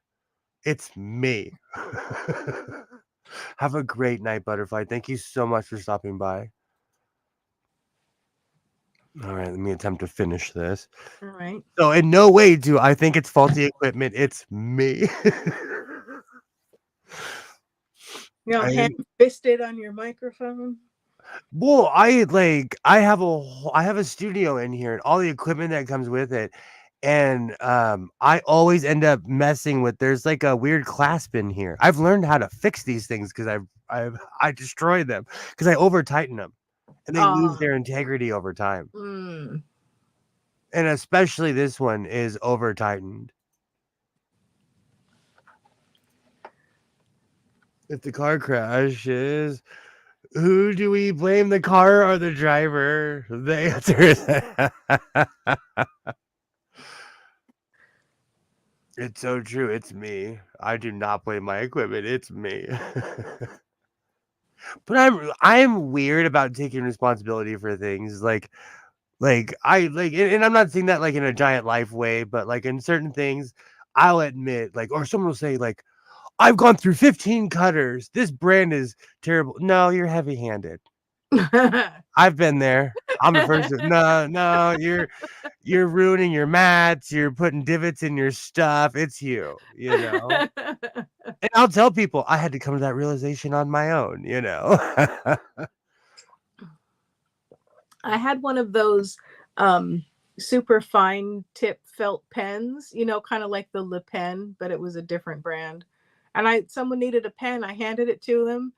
They pressed down so hard with this pen, they like bent and split the felt. I'm like, what are you doing? It's not an ice pick.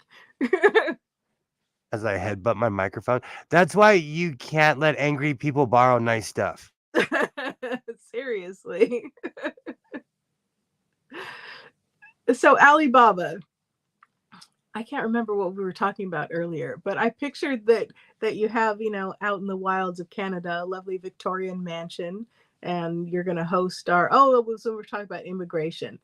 I was thinking you could host the House of Sewing party, but you seem like the kind who would have like a large Victorian house. But you do say you're Neanderthal, so maybe you have a cave that you live in the side of a hill, and you're like, I need a cave. so would you be a hobbit or a troglodyte? Cave? At my height, I would pay money to live in one of those hobbit houses. Can I fit? I'm 5'9". Can I fit? There is there's a video from who is it? I'll send it to you. But it's a tour because the Hobbit place in New Zealand, the Hobbiton, where they built the set, and they made arrangements, the video said, with Peter Jackson, so that it would be permanent when they rebuilt the set for the Hobbit movies. They've like fully outfitted 2 Hobbit holes and built them into a hillside, or they've created a hillside. Oh my word, I could move in there tomorrow. It's wonderful. I'll send you a link. So fast. I would so they built some in Oregon as well. I would move in there so fast, it's not even funny. To the point where I looked into it and you can't dig in the ground around here where I live like that. Well, but you could maybe build beside a hillside and then cover your house. Not in the state of California for under $3 million. Ask me how I know. Ask me how I know. There's so many permits you'd have to pull. It's cheap. Oh, alas. Alibaba says that I do not have a Victorian mansion. You know what? We should all have a Victorian mansion, though, you know? We should. That I will 100% co-sign on that one.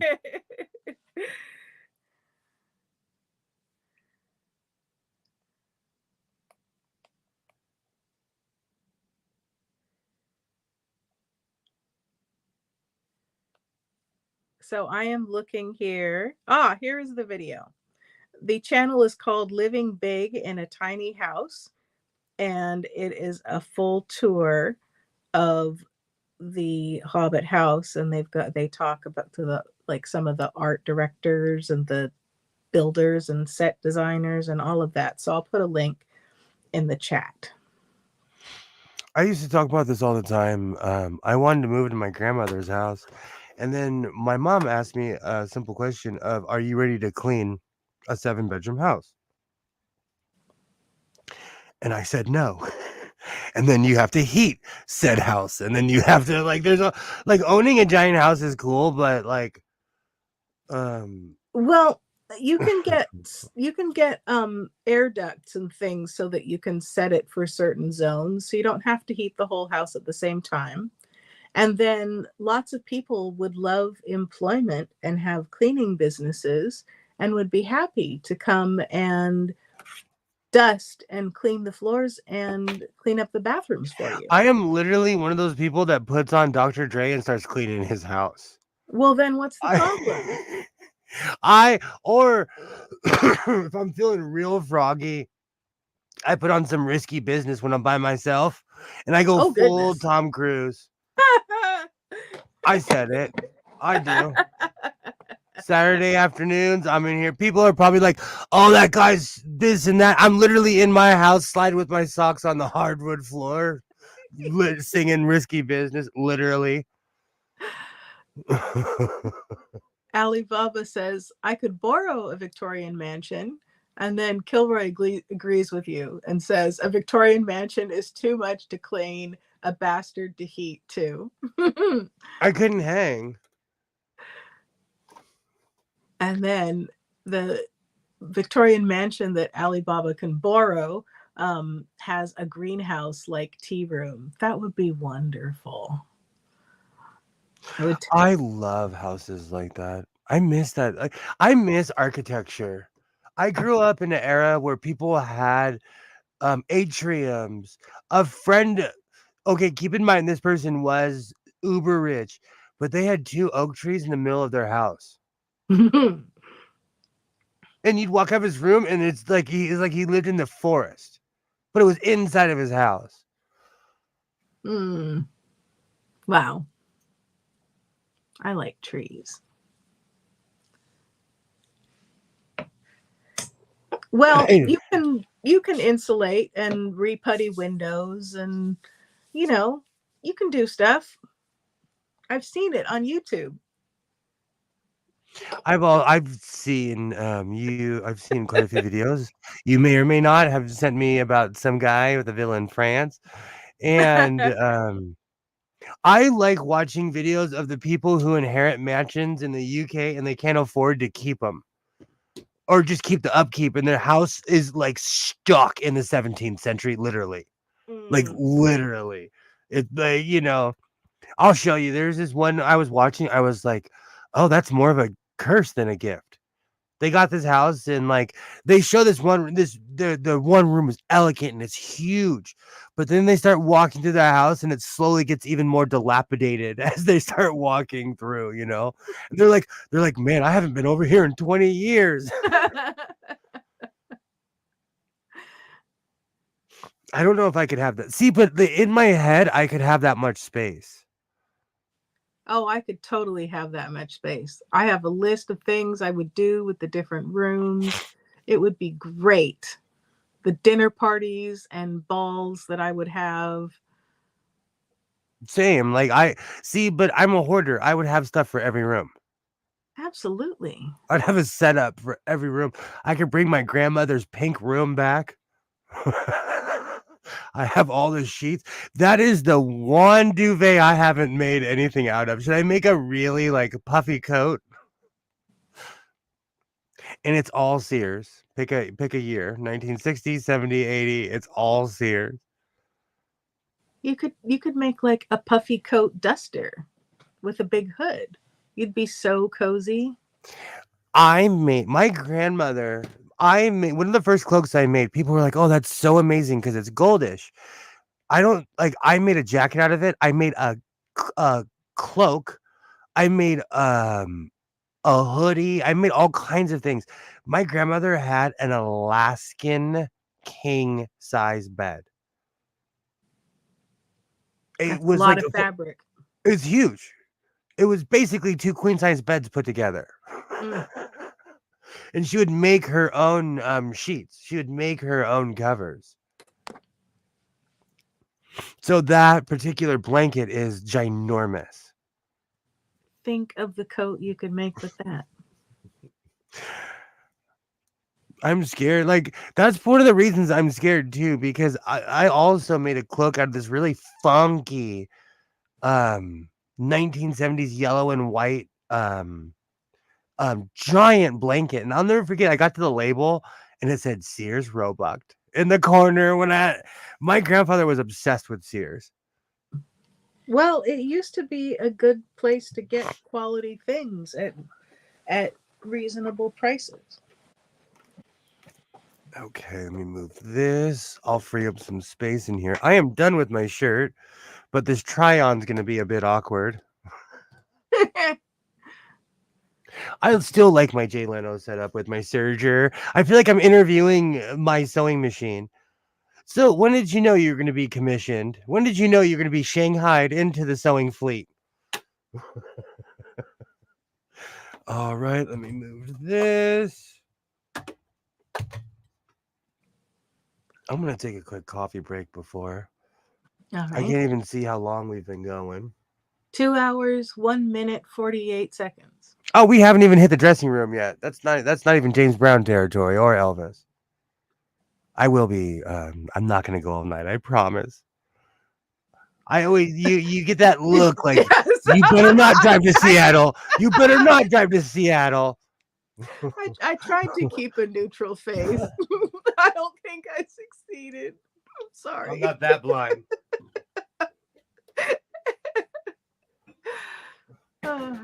We missed some comments.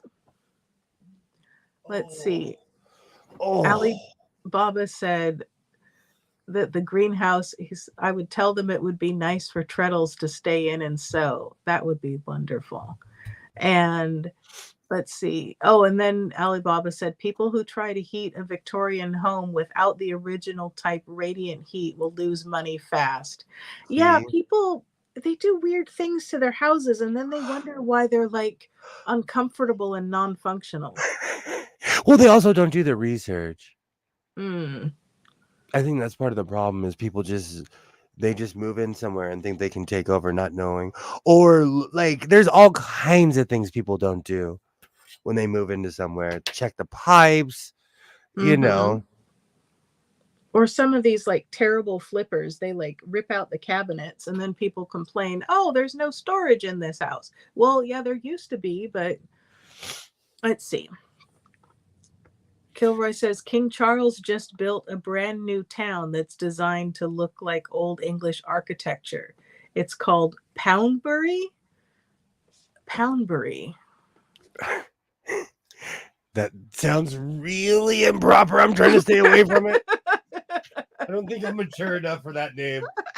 Sounds like the place that Kilroy quotes any comments of. Yeah, I'm not mature enough for that one. Alibaba says, I'm nodding off here. I got up before the sun today. Ooh. Understandable. Why did you get up so early, Alibaba? I did too, but I take cat naps and drink 3 gallons of coffee a day. No comment. No comment. What? I'm not twitching as I'm twitching. Nothing. Okay, I drink like 2 gallons, not 3. Oh, this is hippified.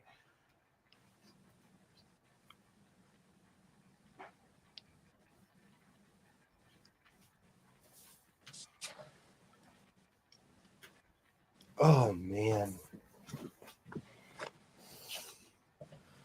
Here we go. It's the eye of the tiger. It's the something of the fight. I need to look up the lyrics to that. It's the something, and I know. Do you know what's really funny? I just need to start wearing my glasses. I can't see that far. Do you know what I'm going to do? I have a 32-inch television down here. I think I'm going to mount it above my computer. Oh, my word. I knew that would make you jump.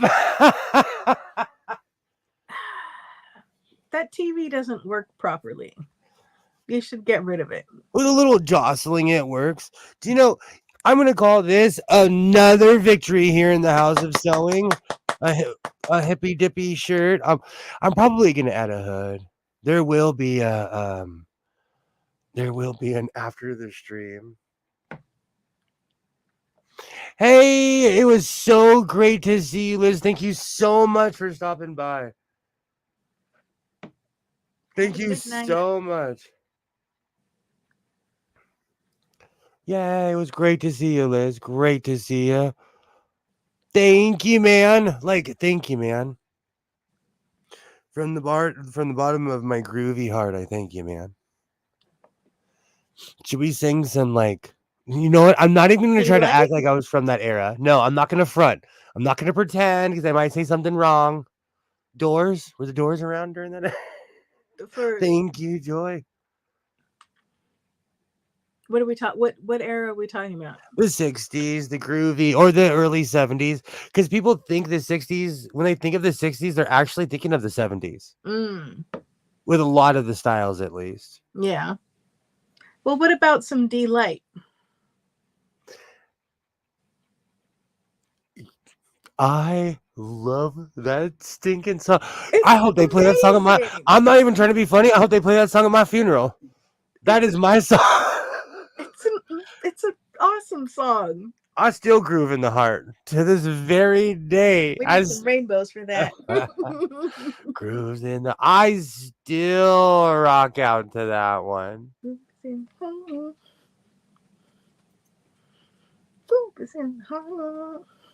It was great seeing you, Liz. Take care. Take care. Thank you, Happy Maker. Thank you. And that's my new thing. That is my new thing. I am all about practical clothes and wearing things that are comfortable. Like, the older I get, I refuse to be stuffy and wear things that are uncomfortable. Thank you so much, Happy Maker. That's what I'm going for. I'm gonna get back to making my fashion designers type of stuff and all that weird Rick Owens type of stuff. But I'm more about wearing like the everyday kind of person, you know? Like I'm all about making stuff that you can wear like in real life. Well, also you'll get arrested if you wear nothing but a coat. So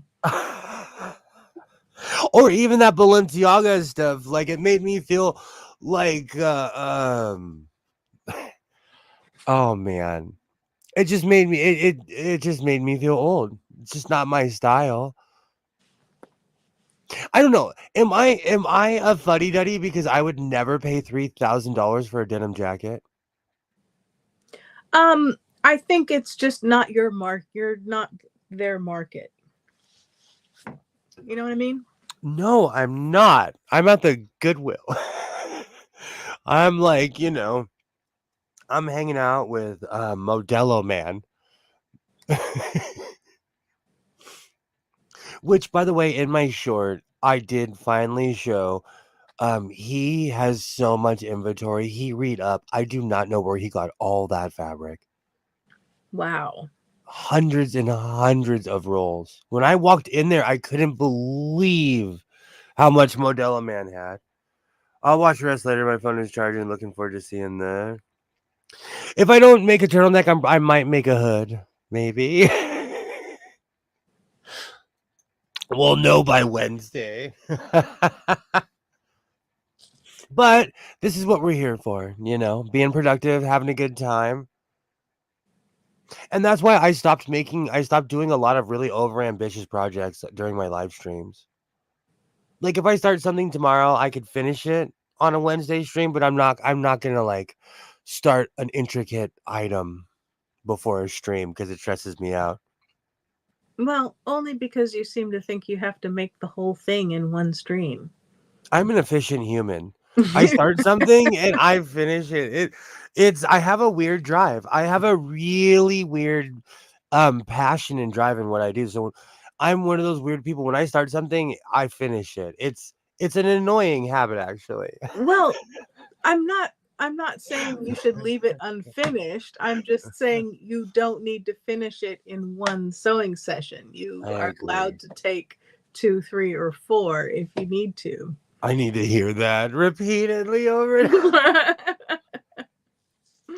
I'm in my life, I live my life in that sense. I'm an extremely efficient human.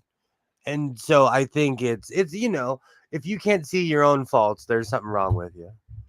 I know what's wrong with me. Speaking of faults and making things, I'm going to take the collar off of my pirate shirt. I don't like how it's sitting. I'm going to do a different thing. Well, because it's instead of like being a ruffle in like this, it's like flopping out and showing the seam. And I don't think that it looks good. I love this Alibaba. But if you're building Rome, remember, Rome wasn't built in one day. Lavish clothes take time. Absolutely. Lavish. Good word. Absolutely. I do want to get back into my Liberace capes. I'm sorry, it cut out for me. You want a something Liberace cake? Get back into making capes. Ah. I have quite a few capes that I've made, and I got really good at it. Mm-hmm. And then when I saw, oh no, I have sequins. Uh-oh, I think I might know it. No, yes. I'm like, do I need another cape? And the answer is yes. Always you need another cape. You could do something. I'm trying to think of how you could maybe combine a blanket coat with a sequin topper or a sequin layer so that you can be warm and fabulous at the same time. Well, I was thinking about making a Ross Matthews inspired sequined shirt because he wears sequin jackets online, and I just found out yesterday that he actually sells them because he's smart. And he has like a company that makes them for him, and that's why he wears the same style on whenever he's on RuPaul's Drag Race. He always wears this stinking coat, and I'm like, why are you pushing this? Like, you're on a fashion show, and you're not necessarily fashion forward. But kudos to him for making money off of selling it, though. Yeah. I love a good entrepreneur. Even if it's I think because I'm not a fan of his critiques, I'm critiquing his clothes because he critiques other people's clothes. But I'm bad in judge shows because I like people. I recognize the effort. I recognize like there are people who are petrified. They're on TV and they still get the job done. I would be like, hey, I recognize your effort. But the other judges are like, your shoes stink. Get out of here. They're like, you didn't put sequins on your shoes. Out. But I'm less hardcore. I mean, maybe it's just a problem with their delivery. Because, you can recognize the effort and like the person and see what they were trying to do, but that doesn't necessarily mean that the person executed it sufficiently well for a competition situation.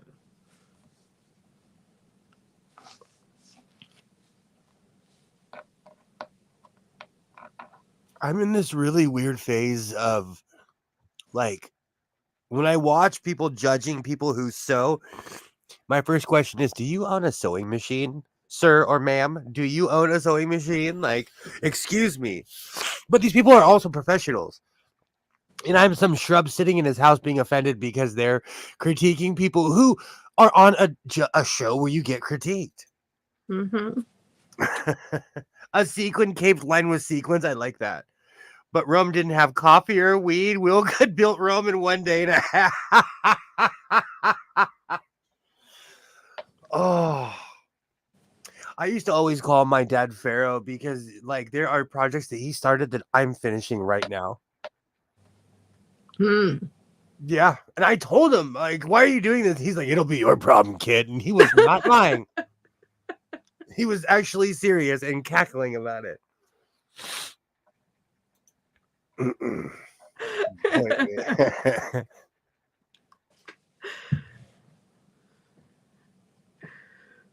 I don't know though. William abuses the lackeys trying to get Rome built in a day and a half. That's why they're called lackeys. Yeah, me? but when you're the lackey. all the time I'll be in my car and I'm like, if I had 1,000 people, I could get some stuff done. Oh, yeah. Imagine if you had 200 people working for the same cause at the same time. You can get something done. Mm-hmm. Like, we get a lot of like people getting volunteer hours, a lot of those kids getting credits for college and stuff. Mm-hmm. And they show up like 40, 50 deep. And I'm like, oh, kids, you are in for a day because I'm going to work you. Got 65 acres plus 108. I'm going to work you. We haven't had volunteers in a while. Rumors are going around. Don't go work for that guy. There was one time they showed up. I had paintbrushes and everything. I was like, this building was built in 1950. I need you guys to paint it. And they did, though. I was like, wow. Again, when you get yourself like 50 people, efficiency. Efficiency. Aw. I gave them all the proper kudos so they could all get into college. I know that's what it's for, like I've been there. They're volunteering, it looks good on an application, At least around here, you can't get into a big school without doing some sort of community or charity work. Yeah. Oh, I can't wait till the summer until I get my help back.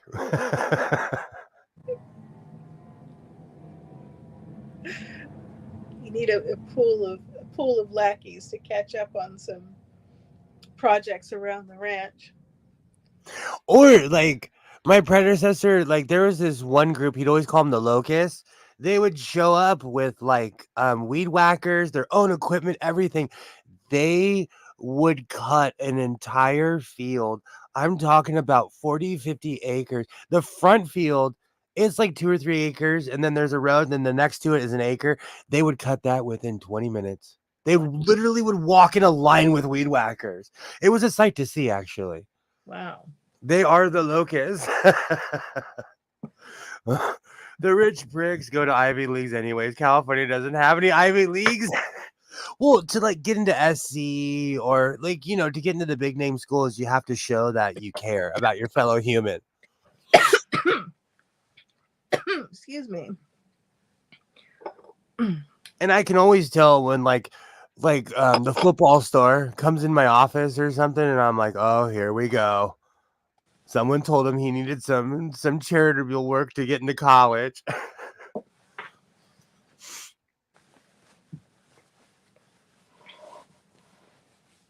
It's different though, because I got stuff to do. Just like with my son, like he hates it whenever I say, "Are you feeling froggy?" He's like, "No." Because he knows when I say that, I'm like, "Oh, dude, we live in a house. There's always something to do." Like there's always something to fix, paint, reinforce, tear down. Like I got you. Man, you hang out with me, you'll never be bored. You kidding me? Um, he wants to go through my t-shirt collection, but both of us are reluctant because there's so much. He Yeah. wants to, because he's pulling out all these gems, and he's like, oh, and like it actually helps me out because it like he goes in there and cleans a little bit because he likes going through there. Well, you should maybe set a timer. Say, okay, we're going to do this for 20 minutes.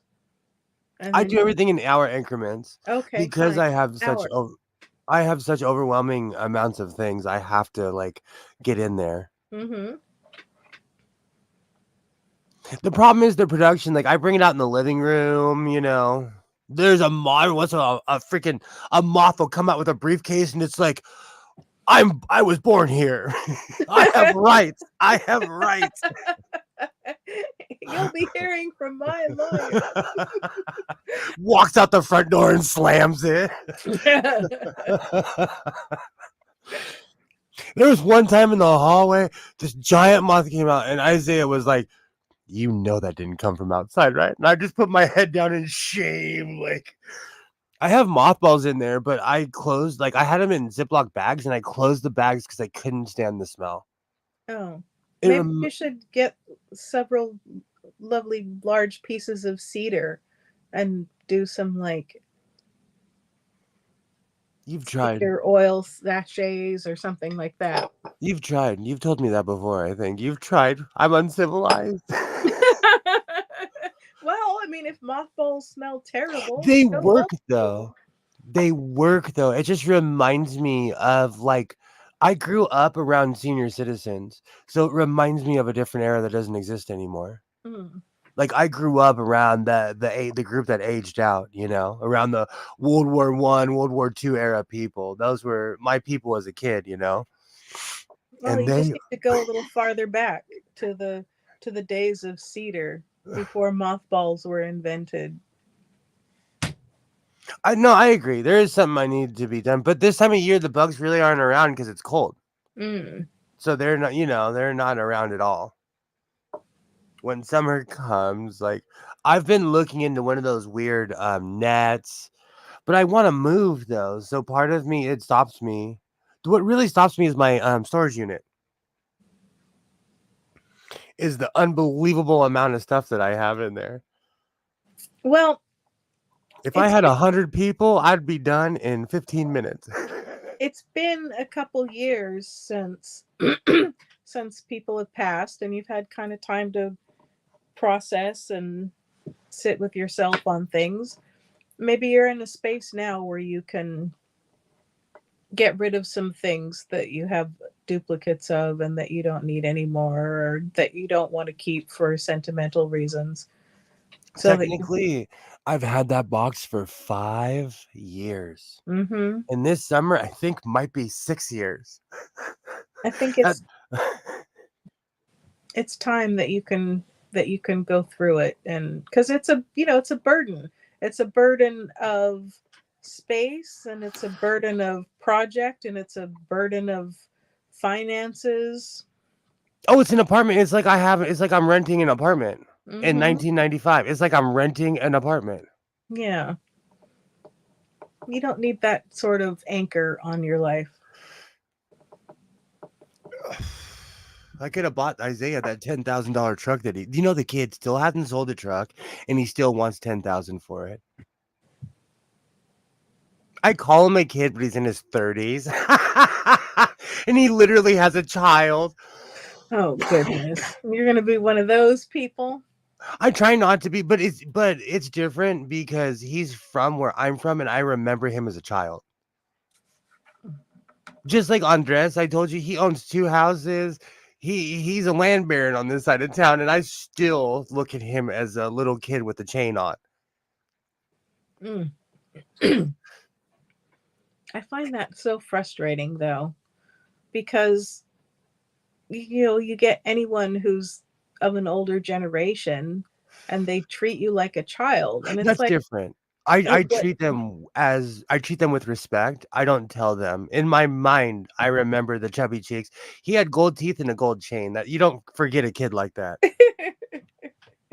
But I mean, but you still like you get like I think that sometimes with older people, especially if they had kids and you're like the age of their kids, and it's like, that's all fine and dandy, but when you're like legit middle aged and over the age of 40, then you're an adult and you don't need to be condescended to and called child, like you're 14. Yesterday, there's this one guy at Walmart where every time he sees me, he always says, and it's in because I shaved, it triggered him even more. He's like, he always says, I'm probably 10, 15 years older than you. And I finally told him my age, and he looked at me and he's like, I am so sorry. He was only 4 years older than me. Ah. But he kept on looking at me. He's like, you're not that old. I guarantee you I'm 20 years older than you. I'm this, I'm that. And then yesterday I popped and I told him my real age. I don't even know why. But the horror in his face was like, what? I was like, you want to see my ID? I just had the first computer crash I've had in years. Oh, That's no. awful. Was it a temporary glitch, or are you now thinking about acquiring some new technology? I'm in the market I for my paused. Like 17th computer. I'm sorry. Say again? I'm in the market for my 17th computer. Mm. I'm kidding. I have as many well, I used to say I have as many computers as sewing machines, but my sewing machines eclipsed my computers a long time ago. Mm. A long time ago.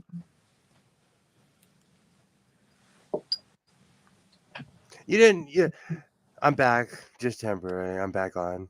You didn't miss much. Wirena's counseling me about my storage habit unit. It's time to. I could have bought that truck though, for real. Trying to offer you friendly support. Give you the courage to go forth and empty the storage unit. It'll solve the mystery of where is that Sphinx sewing machine, because if it's not in there, it got stolen from the ranch house, and there's nothing I can do about it but move on with my life. Mm.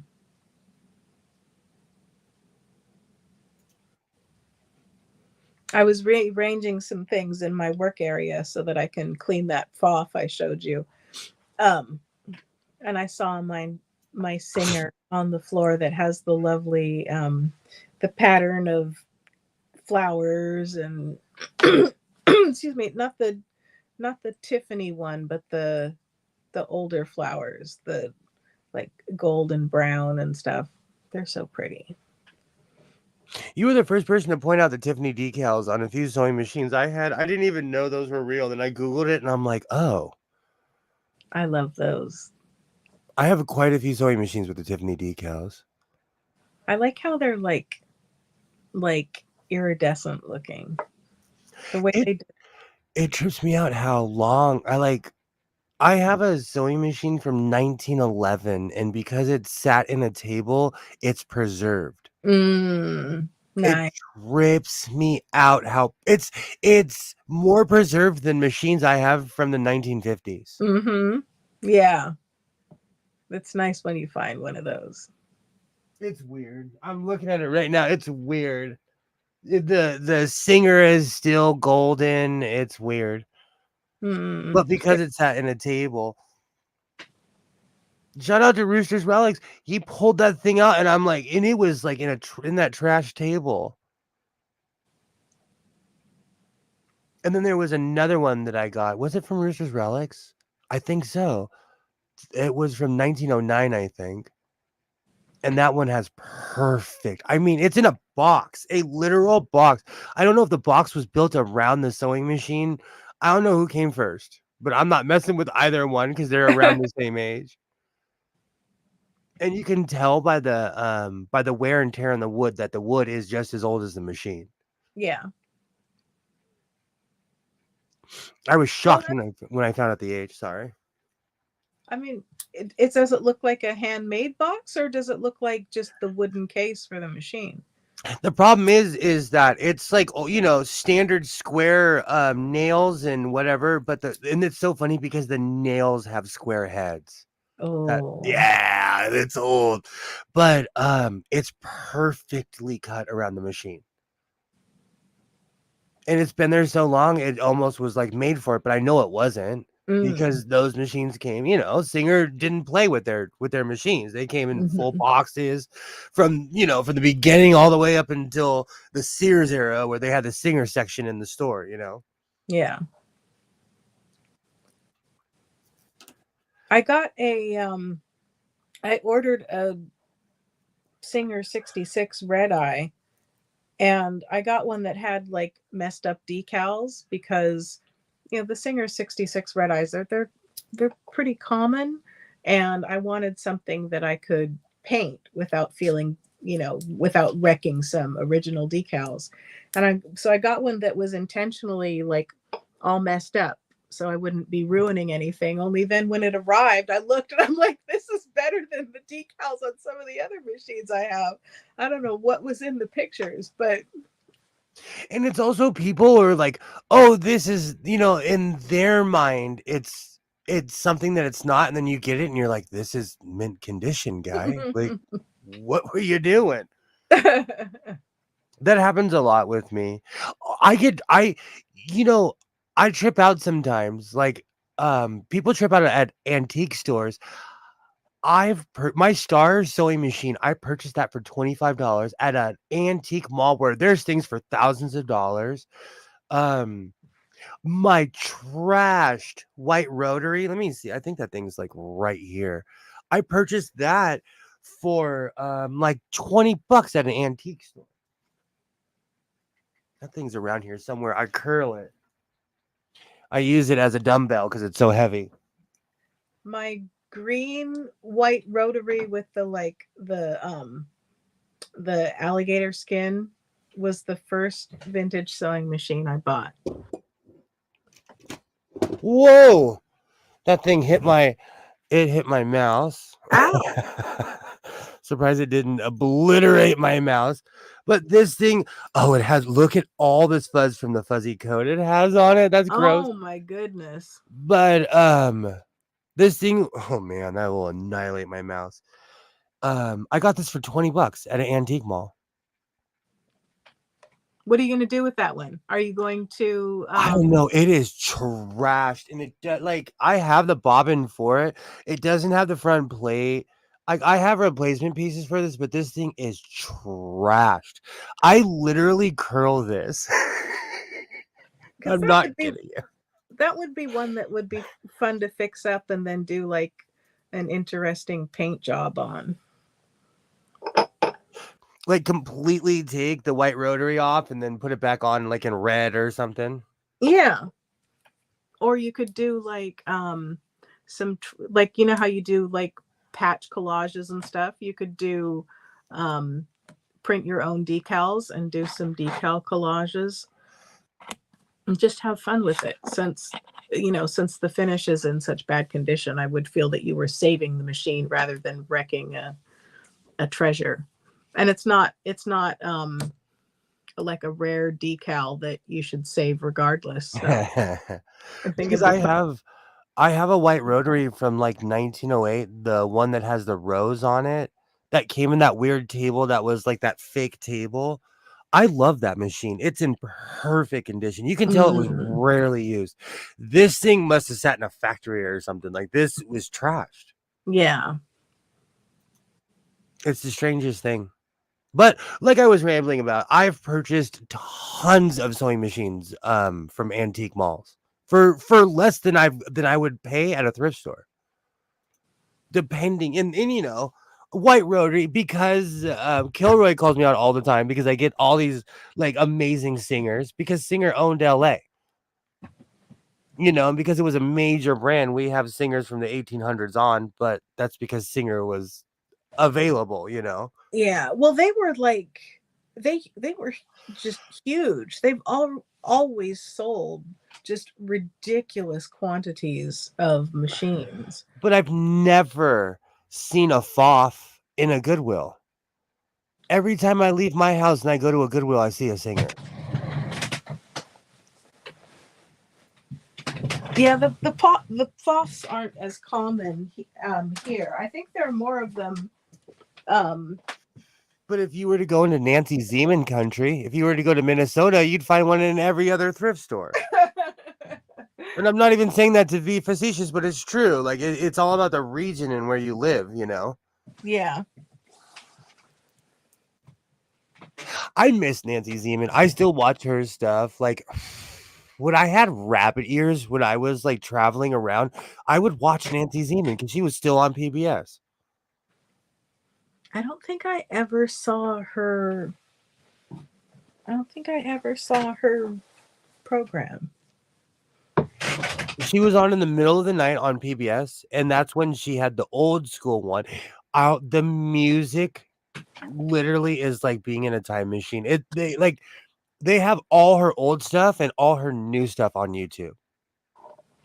And it's all free and you can watch her entire career. That would be fun. She teaches you how to sew.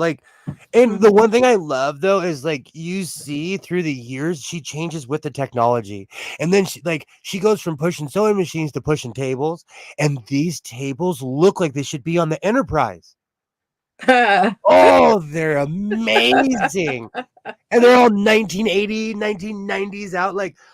If I had that, I will build a Nancy Zeman table one day because they're huge. They're like 8 feet long. Like they're not tiny. She was in a studio. Nancy Zeman was in a warehouse somewhere. You can tell I loved her.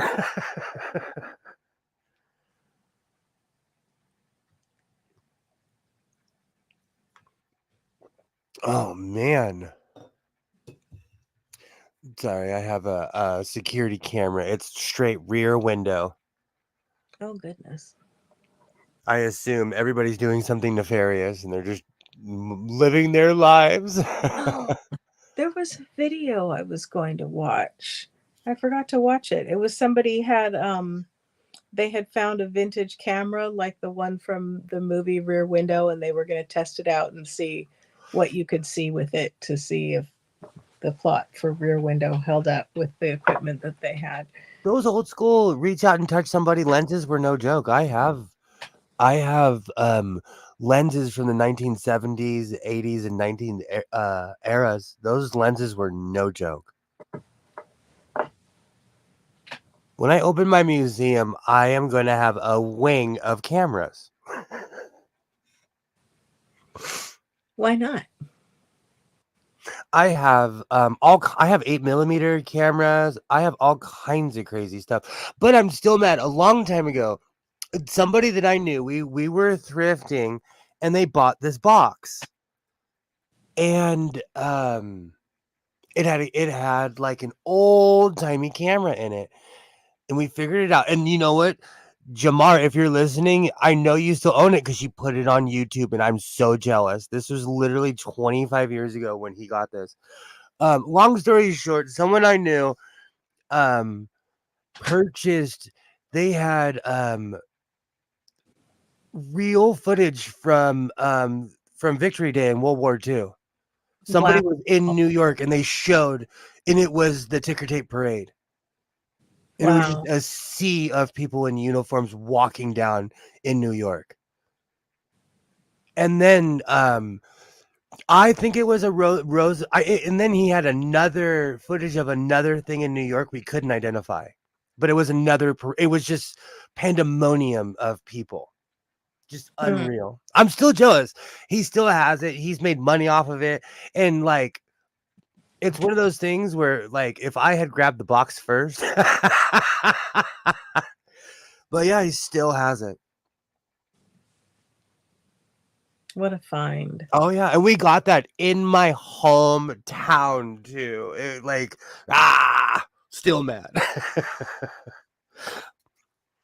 But I'm always on the lookout for things like that. And regardless of me sitting here crying about it, he has hardcore American history. Yeah.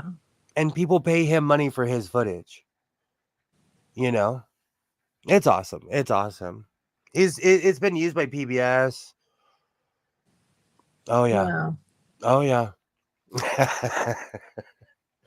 On that note, you know what? If you want to like grr even more, on my second or third time in Vegas, I walked up to a slot machine and I put $1 in and I lost.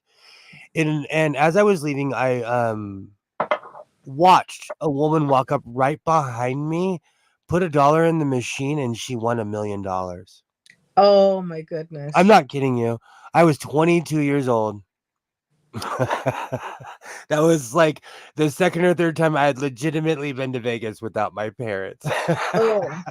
I still get sick thinking about it. But Oh. she probably couldn't afford the taxes anyways. Oh yeah, I still think about that. Oh, she got $1 million on one pull Wow. after mine. So if I just put one more buck in. Oh yeah, I think about that all the time. Vegas is not for the faint of heart. Yeah, but yeah, if you have that mentality, then that's how you end up spending thousands of dollars on the slot machine, thinking it's just one more pull, just one more pull. That's how they get you. I didn't go for Mhm. years. But like Kilroy is pointing out, that's why you were addicted. I went for a year up until the from the time, and I was 22, way before the pandemic, and I quit going because of the pandemic. So the panty helped my gambling addiction. Mm. See, there's always a silver lining. And my villain origin story too. No, but like Isaiah keeps on asking me to go to Vegas. So if I take him, I can't gamble. It would maybe be a good way to reintroduce Vegas to yourself and see if you are capable of going without getting the shakes for not gambling. No, I've been near a million casinos and I haven't gambled. Vegas is much more than just gambling. You know, they have a bunch of more overpriced stuff that you can waste your money on besides just throwing it in slot machines. Isn't there a Balenciaga store? Yeah. You can go find yourself some wild outfits. Okay. I am going to absolutely die on this hill. Here's my beef with fashion like that. It's not designer. Like with like old school Italian made suits, you knew why they were thousands and thousands and thousands of dollars. Like every single suit was handmade and it was crafted. Balenciaga looks like they got the stuff in the back of the factory. Like they got it out of a trash can. Like it was the mistake fabric.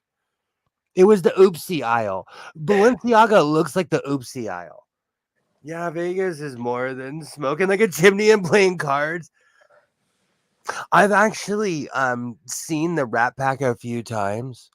I've told this story for some weird reason. I had an ex-girlfriend who was from Norway, and we went to Vegas. We went and saw the Rat Pack, and for some reason, Marilyn Monroe was in love with me. To the point where my ex-girlfriend was like, she is doing way more than she's being paid for. Let's get out of here.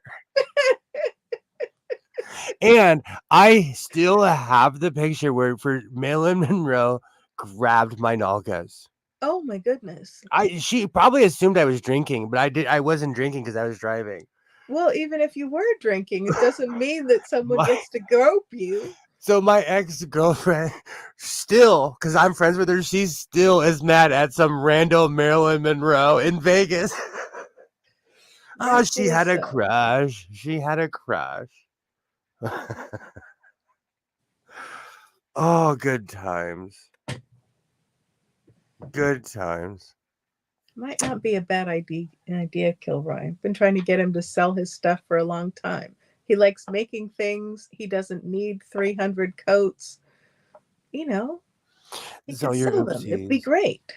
Sell your oopsies to Balenciaga. I like that idea. Or donate them. The kids downtown could be so fashionable.